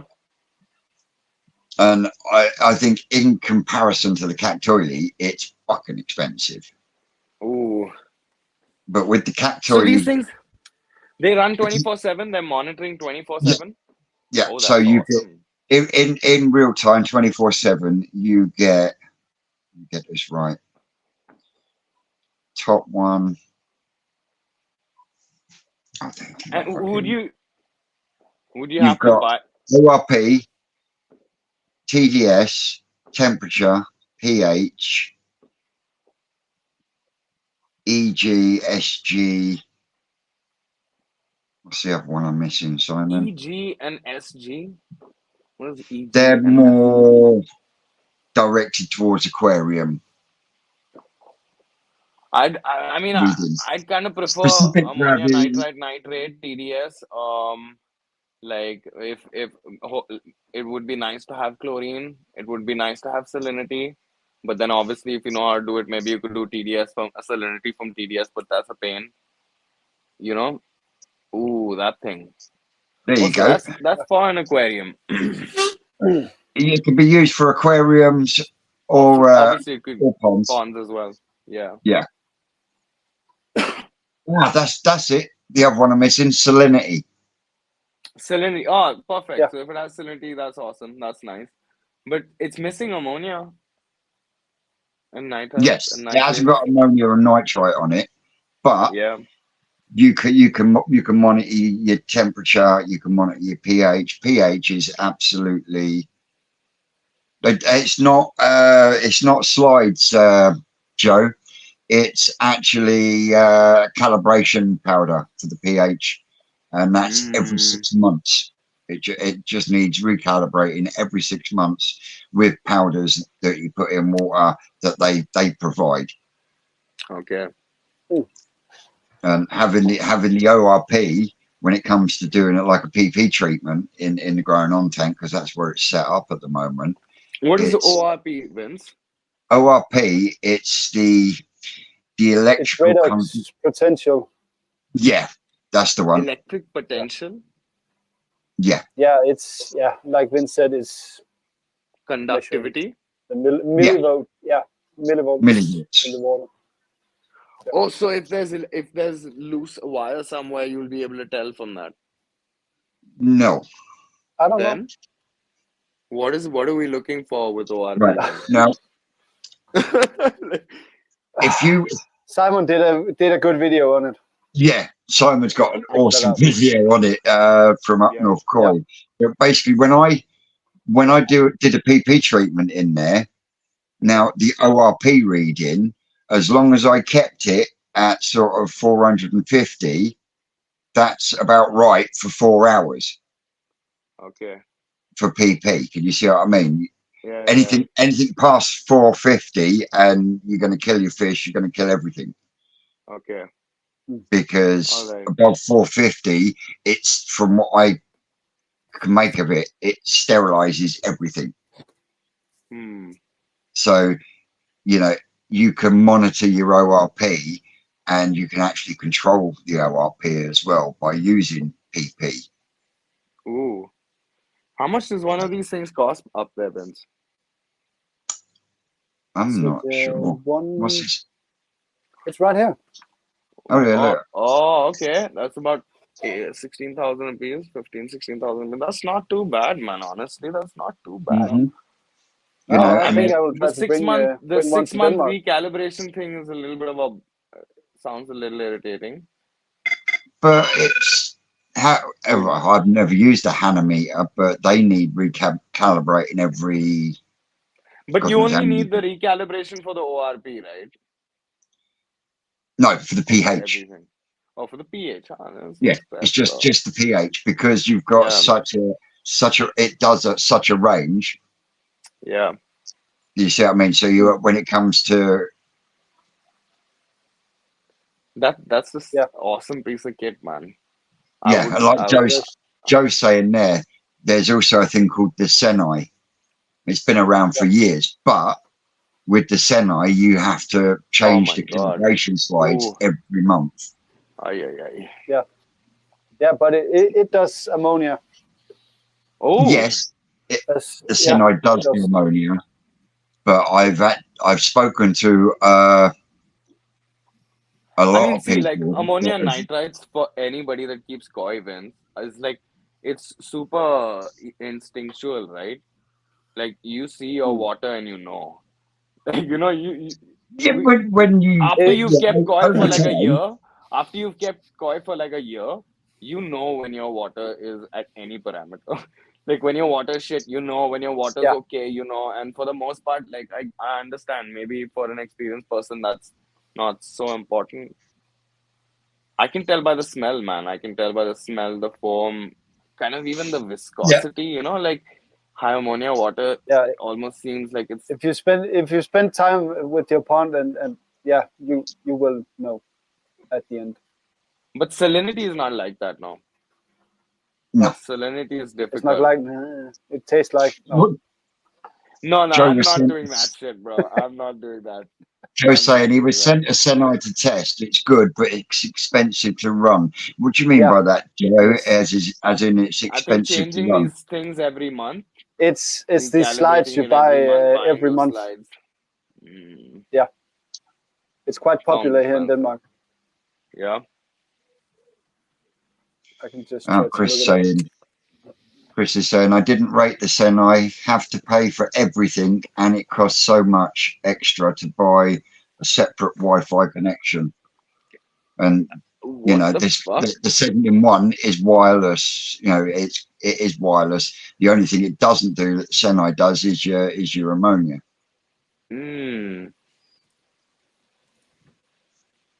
So 3-pack Senai slides is 250 Danish. That's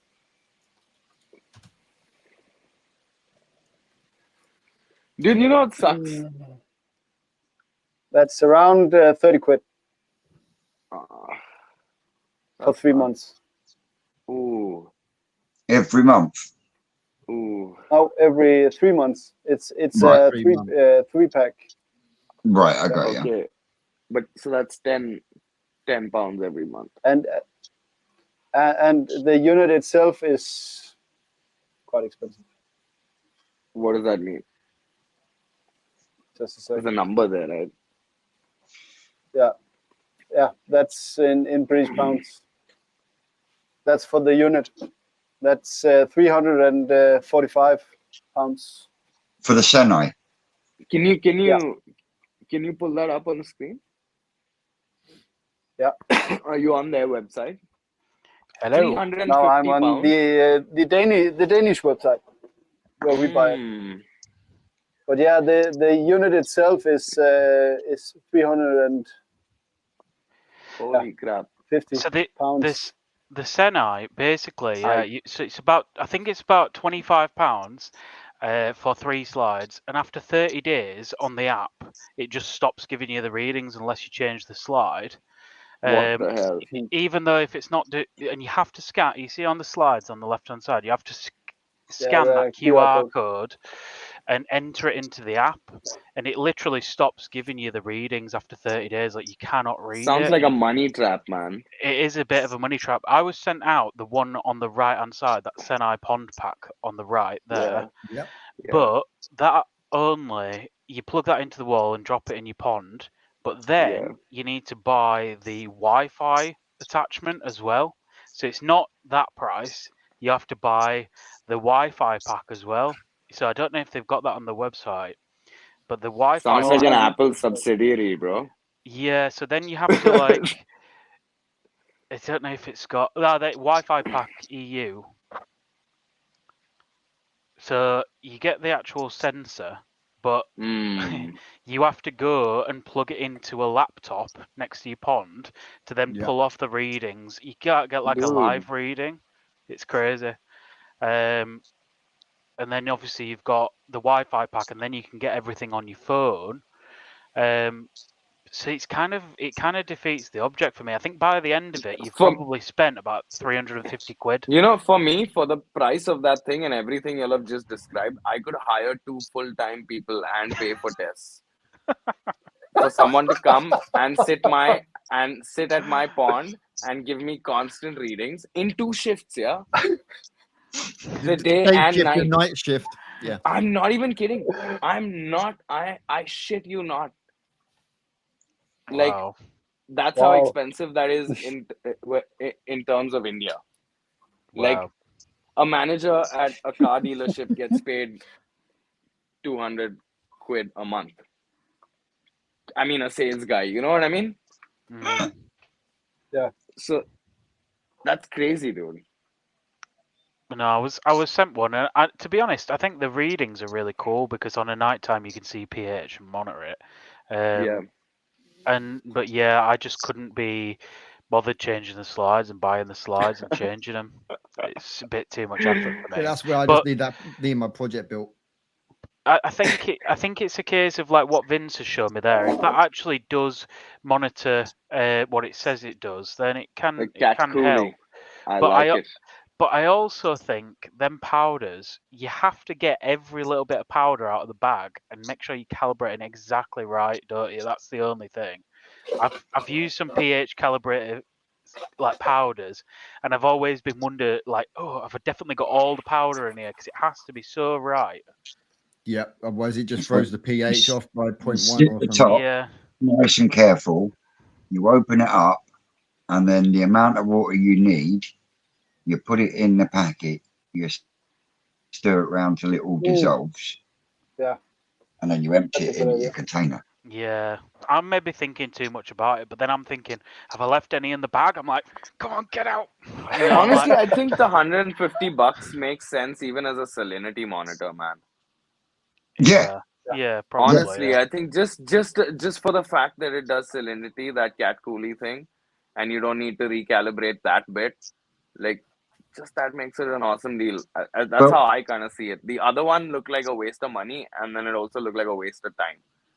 This, at least the cat coolie bit, it's just the pH bit that you need to recalibrate and that you could have stress with. Just imagine the amount of stress you'd have recalibrating everything on that other one every goddamn month. Mm. You know what I'm saying? So just as oh that yeah, salinity, definitely. And when you look at it, when you look at an actual salt meter, to yeah, buy a salt fucking meter, expensive, dude. you're looking at about 90 quid. Yeah, Yeah. Yeah. Yeah. Yeah. exactly. Cat toilet, They're about that in the cat Denmark. toilet is 150, and you get 6 other readings with it. Exactly. Mm. And it's set up But in a it's style that it'll always give you the reading consistently, continuously. That's Mhm. beautiful. I So that's just a beautiful thing I've heard horror stories like in my time of the cat. with not the cat, no, just in general with digital readers. I Yeah. don't trust them. I don't. I can see the value, and like with what Vince said, it sounds like a really good product. I'm not trying to dismiss that. I just think you can maybe fall into a trap of just being, oh, whatever this is reading, it's right, and you have. I still think you can't replace like proper drop test kits and stuff like that. Mm. I think that you can spend the money, and I've been sent one of these Senais, Mhm. and I just wouldn't replace it for the drop test, to be honest. So yeah, this is what obviously Hobbytown's going to be running on his IBC. Can't see that. A So broken you've got screen. this. So you've got solar power panel there, controller at the top, and then you've got your chip. What side are we? This up here, which is the ESP board, and then obviously you got the Raspberry Pi there, and then obviously the inverter as well. And that's, and it hasn't got the inverter on there, but that's cost 80 quid to Wow. build that, and that will send it straight to your PC, your mobile. It's always there that you can just flick on and check, and you just get a Wi-Fi data SIM, connect it up to that, and then it's just up there constantly pinging signal over to the system. Sorry about that. Which is why with my one, I've got pH, temperature, inside humidity, outside humidity.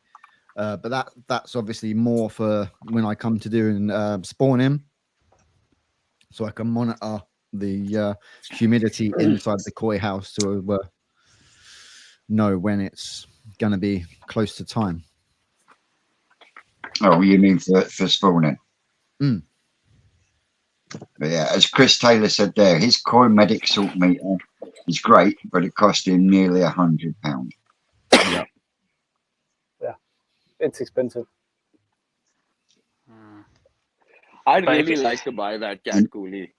And yes, you can use salinity refractometers, but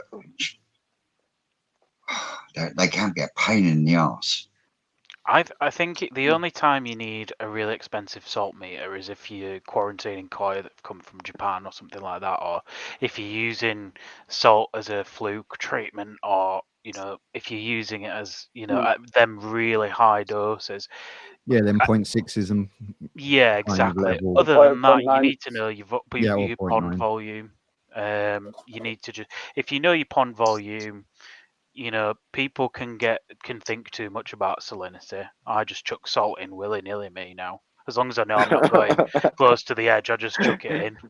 Yeah. And that's the thing you'll see in Japan when you go to Japan. You'll just see them chucking it. And they're not one of these where they're like, oh, let's distribute it all around the pond. They just fucking Wang chuck it straight in. Yeah. That's my way of doing it. Just wang it in. Mine too. Yeah. I kind of just spread it out a little bit, What I Let have it said, snow. what I have seen is a fish once eat a bit of bicarbonate soda that's like, bicarb, sometimes it can go like into balls, Lumpy. really No, lumpy. yeah. I've seen a fish like eat a bit of that, and it was like jumping out of the pond and going crazy. Like they do not like bicarb at all.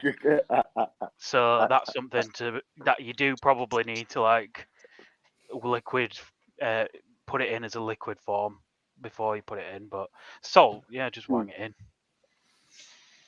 Yeah, Catch you later, bro. Have a good shift. They use a lot of salt on the farm, especially this time of year, just to help the small fish through that have been kept outside. Oh yeah, I saw that you hid from the mud pond harvest, Vince. Were you inside with your slippers up this time? What happened there? You went missing. I was actually busy lining the filter bays for the brood tunnel.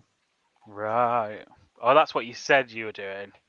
Well, I managed to line both with Proflex and liners 4 filter bays out of 6. No, that's not bad actually. So that's not bad going. And the only reason the other two didn't get done was because our lesser spotted Ricardo was too lazy to empty them.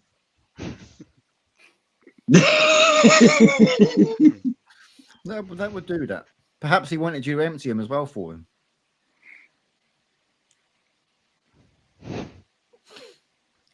If you look at all those liners that are in that area, they look real fucking smart. And I will get my own way and get the other ponds that haven't been relined so they look all the same. Yeah. Oh yeah. I need to get your ass to India, Vince. Nothing like some free labor. So Let what? me get Where are you going? back at you, Brits. Where are you going in Japan, Sid? I'm going to Nagaoka, Okay. and I'm going to be staying there for about 11 days, 12 days. Right. That's right about where like Dainichi and all are.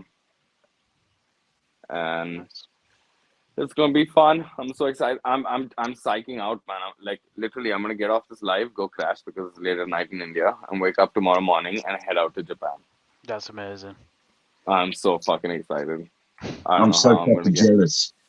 Oh, Right. it's okay, Vince. me I'll too. take you along. Okay, I'm trying my best. Trying my I best to stay humble. I don't mind. I don't mind admitting it. I am jealous as fuck.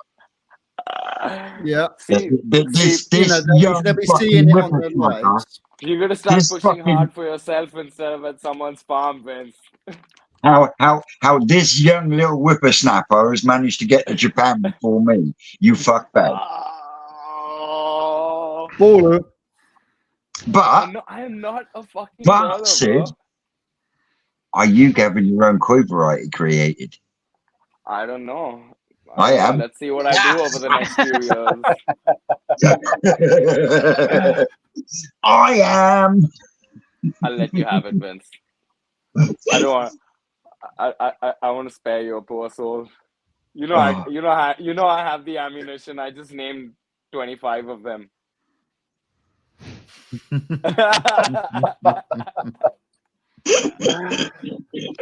He's a I'll fuck let bag. you have this one. I'm too young. It's got too much energy, bro. I'll Man, drag your ass. I'm just No. so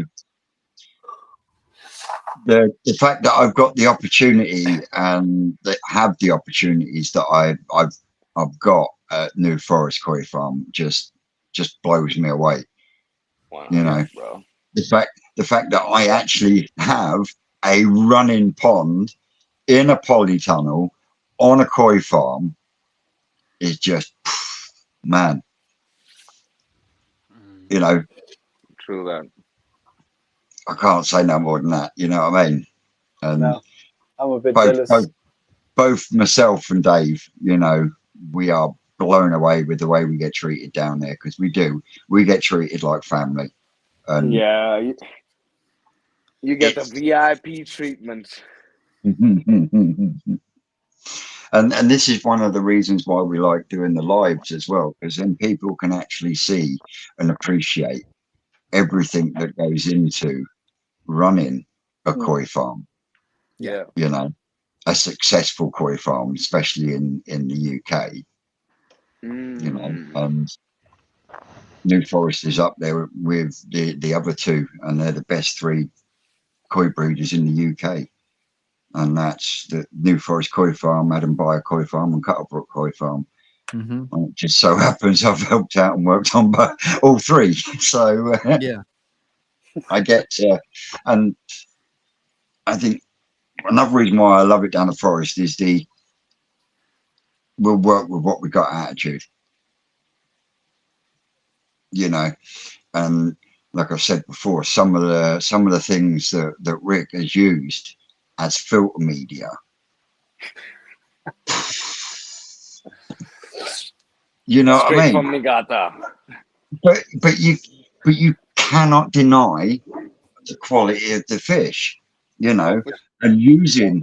I mean, I know that it was mentioned on a fucking live the other day. I think it was on Gaz's live about Flowcore.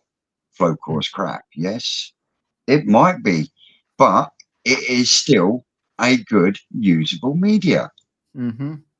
and it is still used widely, just like Alpha Grog is. But it's not in favor because it's not all technical singing, dancing, and everything else. No, but it all comes down to surface area. No bifters, just the weird and the wonderfuls. Now, there's no denying if you didn't watch the short, you know, or you haven't seen the short of my newest fish from New Forest Koi Farm, it is unreal. It is a metallic yellowy greeny color. Absolutely blew me away. And I was like, yeah, I like that a lot. And he went, yeah, I could see that going home with you tonight. And it did. Yep. Oh, yes, Chris, definitely. And, you know, in comparison to the Japanese breeders, yes, the British breeders are slightly behind. But I think that the British breeders don't get enough credit for the quality that they produce. Yeah. Mm. You know, because I know for a fact there's fish at Rick's farm that are for sale, and we're talking, you know, there's a really nice two-step Sankey in the front pond, you know, and if that was in somewhere like Quenny Koi, it would have gone like that, and they would have paid about £1,500–2,000 for it. Yeah. And yet they won't pay £500 for that fish. And that fish is beautiful. It's got beautiful sashi, it's got beautiful kiwa, it's got lovely sumi placement on it. It's a beautiful two-step pattern, white nose, white tail stop. But because it's British bred, someone won't pay for it. What size is that, Vince? That is, it's high 50s. Wow, £500. And the quality on it is unbelievable. But yet, the British breeders struggle to get the money that they deserve for these fish that they produce, purely because they haven't come from Japan. Yeah. Will you shut up? You stupid. Silly mad Mexican. Was that a dog or was that Vince barking? No, that's the mad Mexican. That was, Mucking dog. She's retarded.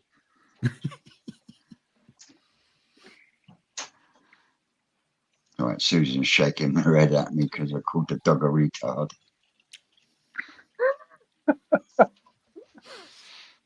Mate, you're right there, Chris. I mean, I've got fish from all three farms. The King Kabuto that is in my main pond, that's from Adam Beyer.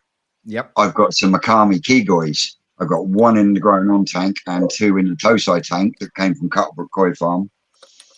And I've got a hell of a lot of fish in my main pond that have come from New Forest Koi, and quite a few of them will be going to the National Koi Show as well. You know, they might not fucking get anywhere, but just want to prove that someone like me, who hasn't spent thousands or hundreds on their equipment and their fish, can actually keep and maintain good quality koi. They might not win anything, but they're still good quality koi. I mean, you think Big Betty, she's 7 years old and she's 70 cm now. Yep. I did that. I got her to that size. Can you see what I mean? So for me, to get her to that size with that body and everything else, that is an achievement. You know, I'd love to be able to get a fish to 80 cm. I don't think Betty's going to do it. I think the one that Shane had, the Harawaki that Shane had, has got more chance of getting to 80 cm. And the one that Shane's got, the Harawaki, that's one of Ricky's fish. Yep. And Right? And put it into context, Big Betty, she's 7 years old and she's 70 cm. Last year, when Shane had the Harawaki, she just turned 2 years old and she was 50 plus. 53. At 2 years old. So that's why I say that Harawaki from Ricky, we've got more chance of hitting 80 than Big Betty has. Because of the growth that it's had in its first 2 years. Yeah. And the body frame on it. and everything else. But again, a British bred fish will get looked in on because Mm. it As hasn't got Kulture. that Japanese tag. But there is a lot of people out there that still do that though, Sid. Mhm. You know? The thing, I think you've got to treat it as though it's almost like a different side of the hobby. For me, you know, obviously Chris has put there the koi snobbery, and I do see that as a part of it. But I also think that the hobby is where it is today because of these Japanese breeders, Oh, and for sure. you know, to still support that is a big thing, and to be buying these fish is a big thing. It's not to say that you can't buy English bred koi, and I hope to buy some English bred koi, you know, and really put them against the paces with Japanese koi in a higher, you know, high grade setup that I'm considering at home for these testing products and things as well. Yeah. So it'd be really interesting to see put two 30 centimeter koi in and from English and Japanese and see what happens. And I think Yeah. people would like that content as well. But Yeah. yeah, it's definitely there is an element of koi snobbery, but I think a lot of people buy koi, you know, on the heritage, on the Japanese heritage, and I don't think that's going to change. But it's not to say there's not good alternatives out there, like Vince has mentioned. Oh, for sure. Completely agree. Completely agree. You know, end of the day, it's every koi has got, in a way, it's got its place with the right person. You know, Oh yeah. we all go to a place, we all see a koi that we're like, okay, I like that one, but I'm not too sure on that one. The next person that walks in the building is like, Love that. yeah, But I think that one's coming in with me. do you think, Vince, that a part of your affiliation with New Forest and your affiliation with MCOY is knowing the story behind it, knowing Rick and everything else? Like, it plays a part. Yeah. Yeah. Yeah, it does play a part, and especially with certain fish because of the attachment Connection. to the koi history in some respects. Because like the only other person that was this prevalent at New Forest was the late Mark Gardner, Mm. and he went worldwide. You know, so for me, being at New Forest, knowing I Mark and everything else behind it, yes, maybe it does put a bit of bias on me, but at the same time, there is biases towards Adam and Mark. Mm. You know, Adam Beyer. You know, Adam is renowned for his kahaku, Yes. but Yeah. right at this moment in time, is creating some absolutely fucking stunning asagis. Mm. And huge Chagoy as well. Yeah. Yeah, Big single, he's got Oakley. Well, at last time I spoke with Adam, she was 107 cm. Yep. Holy Wow. moly. Yeah, Damn. you know, and like I say, he's producing some really, really good asagi at the moment. Rocket Boy's actually got one of Adam's asagi, and it is amazing. You Yeah, I've know, got one as well. he's also doing a lot with Deutsche Achievers Mm-hmm. in the fact that he's taking out that kahaku style pattern and turning it into a lateral pattern down the side of the fish, as opposed to being like a kahaku across the top, if that makes any sense. Yeah. Mhm. And Mark, well, he produces some absolutely amazing shiros,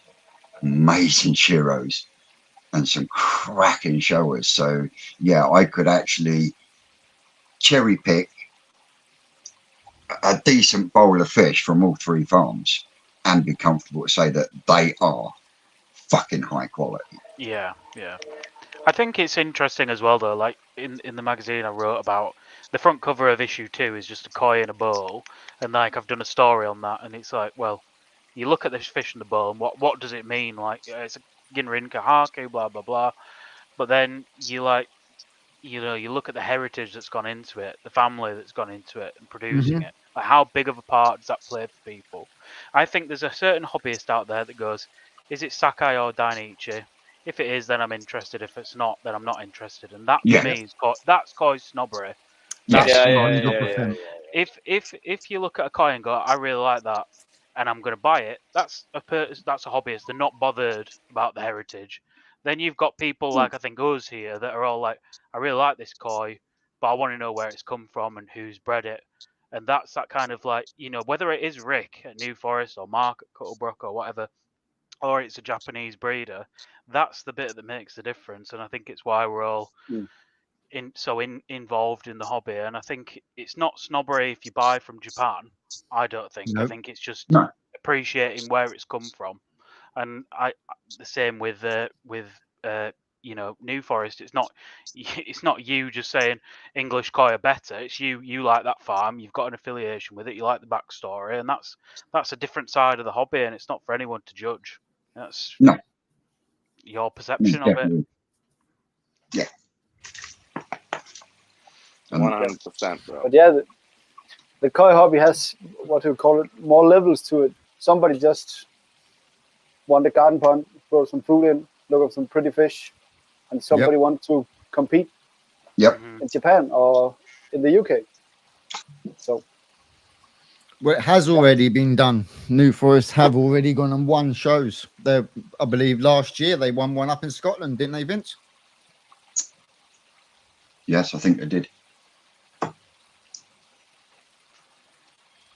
you need to know. Yeah, definitely. I mean, don't get me wrong. I've got some beautiful Japanese fish in my pond, and I'll never get rid of them. But Guys, listen, I'm going to Japan tomorrow, okay? Don't try and kill my buzz. Don't try and buzz my kid, okay, guys? I love Japanese koi. I love It's them. not I gonna. love them. It's not gonna burst your bubbles. It's yeah, don't be daft, you silly bugger. You're going to be like a kid at Christmas morning. Oh, 100%. every morning. Yeah. Oh, man. 100%. Literally every night you go to sleep, it's going to be like Christmas Eve for you while you're there. Seriously. But coming back to this, yeah, guys, you know why like the buying the fish from Japan is not snobbery? It's like appreciating where something came from, appreciating the people that created and nurtured something into something so beautiful. You know what I mean? Yep. And the Does that other make thing, the reason why it's Like- more expensive is that these people have been doing it for, nigh on Generations. for generations and generations. Yeah. All Yeah. these little defects. I mean, New Forest have been going. Is it 30 years. 30 Dude, years. screw the fish. It's still only a short period of time, isn't it, to grow out all Yes. these defects? These people have dedicated their own bloodlines to making these bloodlines and Exactly. working Yeah, on these exactly. bloodlines. They're planning over the next decade and the next generation what they intend on doing to these fish and how they intend on working them. And they've got projects that are going that are older than our parents. Mhm. I mean, you know what I mean? So Yeah. At least Well, you look at, I don't know. take a look at But the golden corn. yeah, Not my type Yeah. of fish, I but just thought of that. he spent 10 years creating that before he come out with it.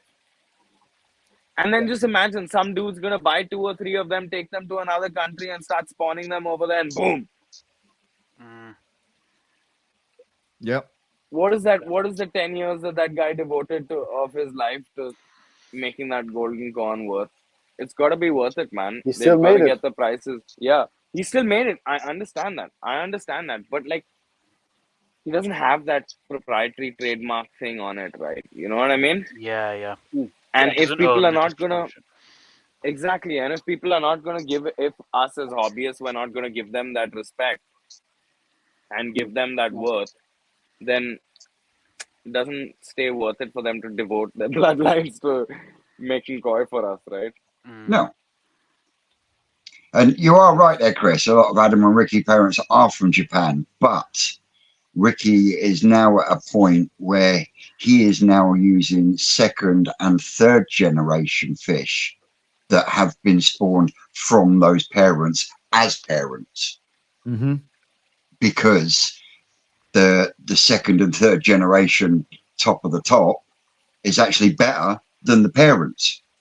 and the parents were Japanese. See, not all Japanese fish Can you are see what I top mean? quality, bro. You know what I'm saying? Yeah. Not all. You can still get shit fish from Japan. You can buy a shitty Shiromuji. You know what I mean? Indeed. Like, no problem. They like, there's gonna be budget bowls. Oh, you mean the Shiromuji that they're trying to class now as a white karashigoi? Is that what they're trying to do? No. I go No. go and watch after this the first Koi Wholesale podcast that's just come out, and you hear The one Ricky that came turn out around today. and say about a white karashigoi. You might as well just call it a Shiromuji, is what it is.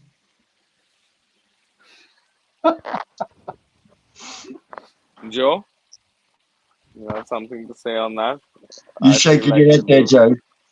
I feel like he has some Oh, ammunition there. I think Joe's trying to sit on that one and throw it out in the garden. I don't think it was that long until I was listening to something where they were asking whether or not he was going to bring some into the country. So that's a bit peculiar. Very. That's my problem with the content. I'm not talking about Koi Talk here. Talking about content in this country. Yeah, in It's general. we'll shit on anything if we're not buying it and we're not selling it. And then it's kind of like, oh, we've got some to sell. This is the best thing since sliced bread. These yellow monkeys. Oh my god, they are the best thing ever. And I'm the same. I've sat there and sold them. Like, you can put this, you can tarnish me with that brush. But at the same time, they're not spawning them this year. So how big of a project was it for a dine each year? Or did they just go, here's some Ginrin stuff, and we'll give you a certificate, and here you go. It's not hard to get some very big parents and grow things. It's not. And the more I get into this hobby, the more I'm invested in stories about breeders rather than just these one-off spawnings. We've just sat here and said about years of generation and making bloodlines. That's not a yellow monkey. The No. golden corn is a larger project.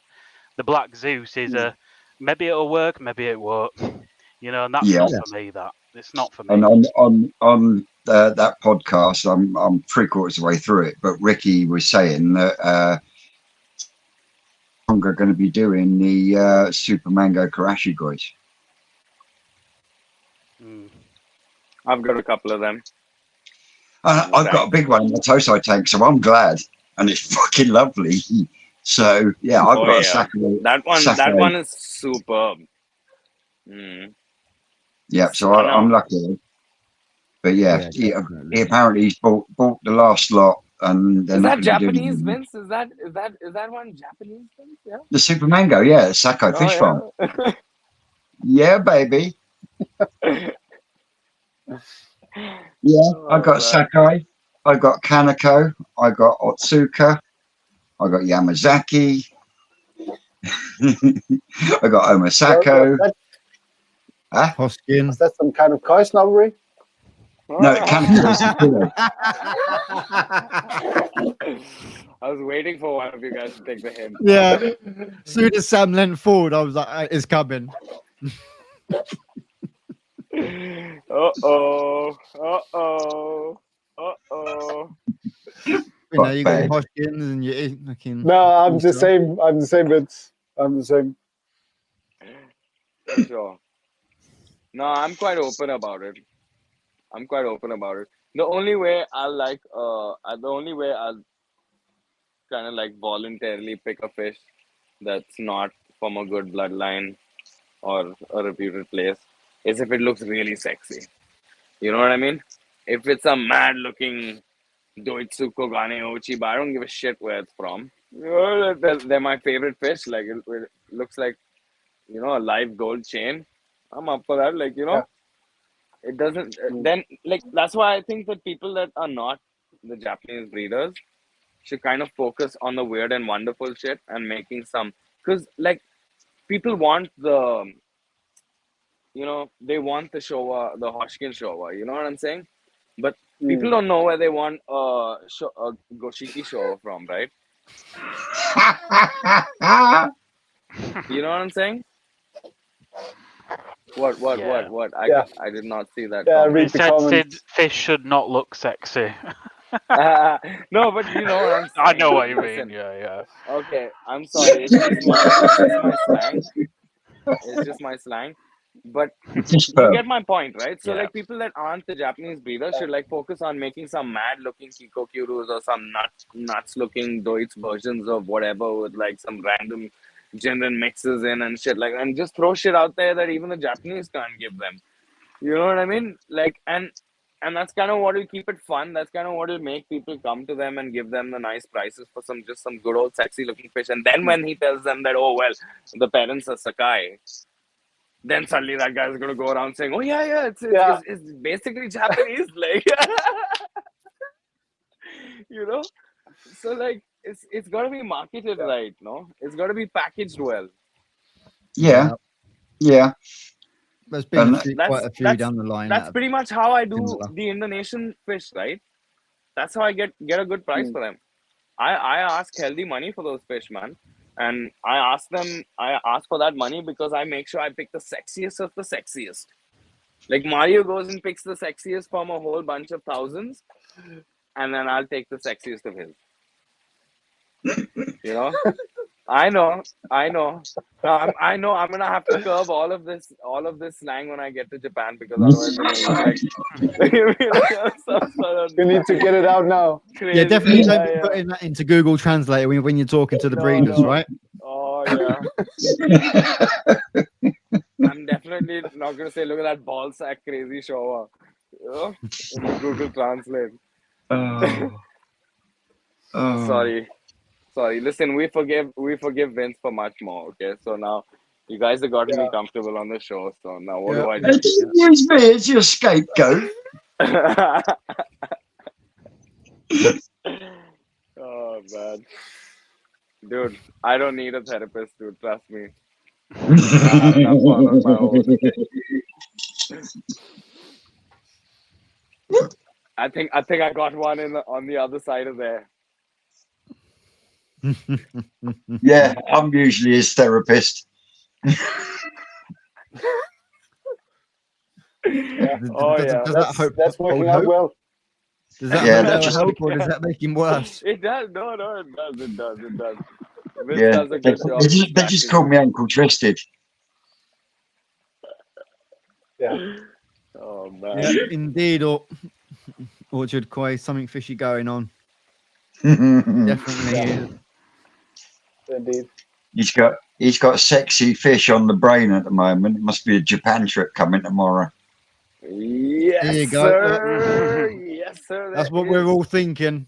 That's what we're all thinking.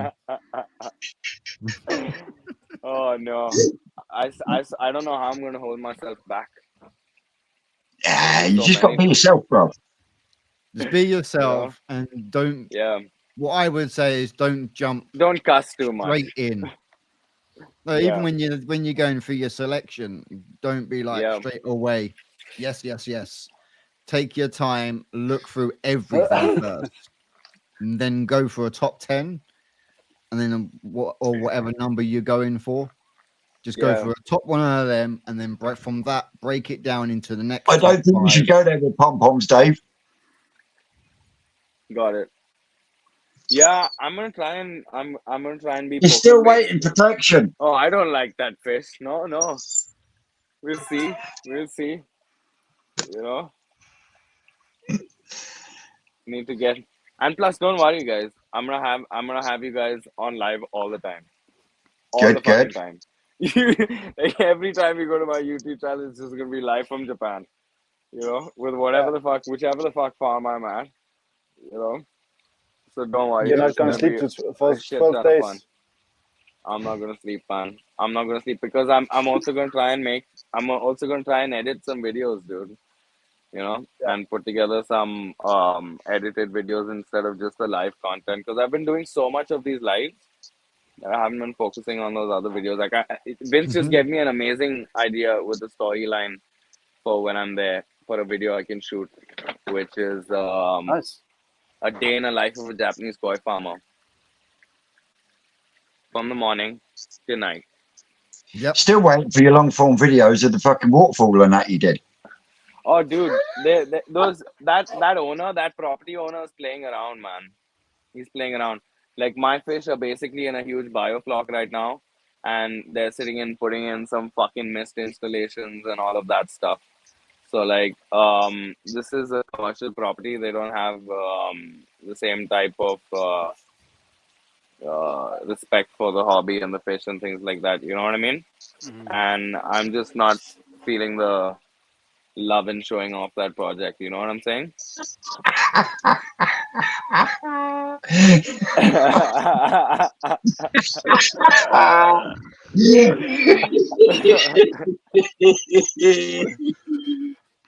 Okay, fine. I'll stop saying sexy koi. Okay. Searching for the Perfect. sexiest koi in Japan. Oh yeah. Yeah, that's a good title. Bow, bow. Jesus. Thanks very much, Clive. Thank you, Clive. Thank you. So, And as on that note, guys, I think we've been going for 2.5 hours now. Yeah, 2 hours 21. I think our Sydney needs to go and chill before we Yeah. burst with eat excitement. some dinner. Oh, seriously. I need to have a drink. Yeah. Calm my nerves. Don't go getting drunk and then not hear the fucking alarm clock in the morning. Oh, dude, You'll be don't right worry. Yeah, don't be sleeping Oh, in. no, it's not. I'm not missing one flight, not missing one train, nothing, bro. Otherwise, we're going to have Sid's first video of him running through the airport going, I'm fucking late. Oh, no. No, if I'm late, I'll have the sense to run faster without the camera out on a live. Well, hang on. You said you got the mountain for the GoPro, right? Yeah. Slap it on and run. Yeah, give me the legs. Playing Yeah. Forrest Gump theme tune. Dude, I look like such an idiot, dude. I look like All such an idiot with you'll all see those. is Dude.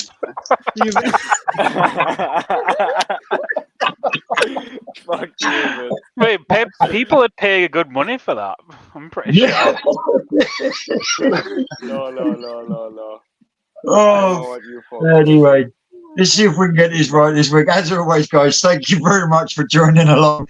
I've been Twisted Koi. I've been Hearts Quiet, and I'll see you all soon. I've been Sid from Mochiba Koi, India. Yeah, Joe from the Koi perspective. Samuel from Koikanalen. And we will catch you, same place, same time, next From weekend, Japan. guys. Take Cheers, care, guys. everybody. Bye-bye.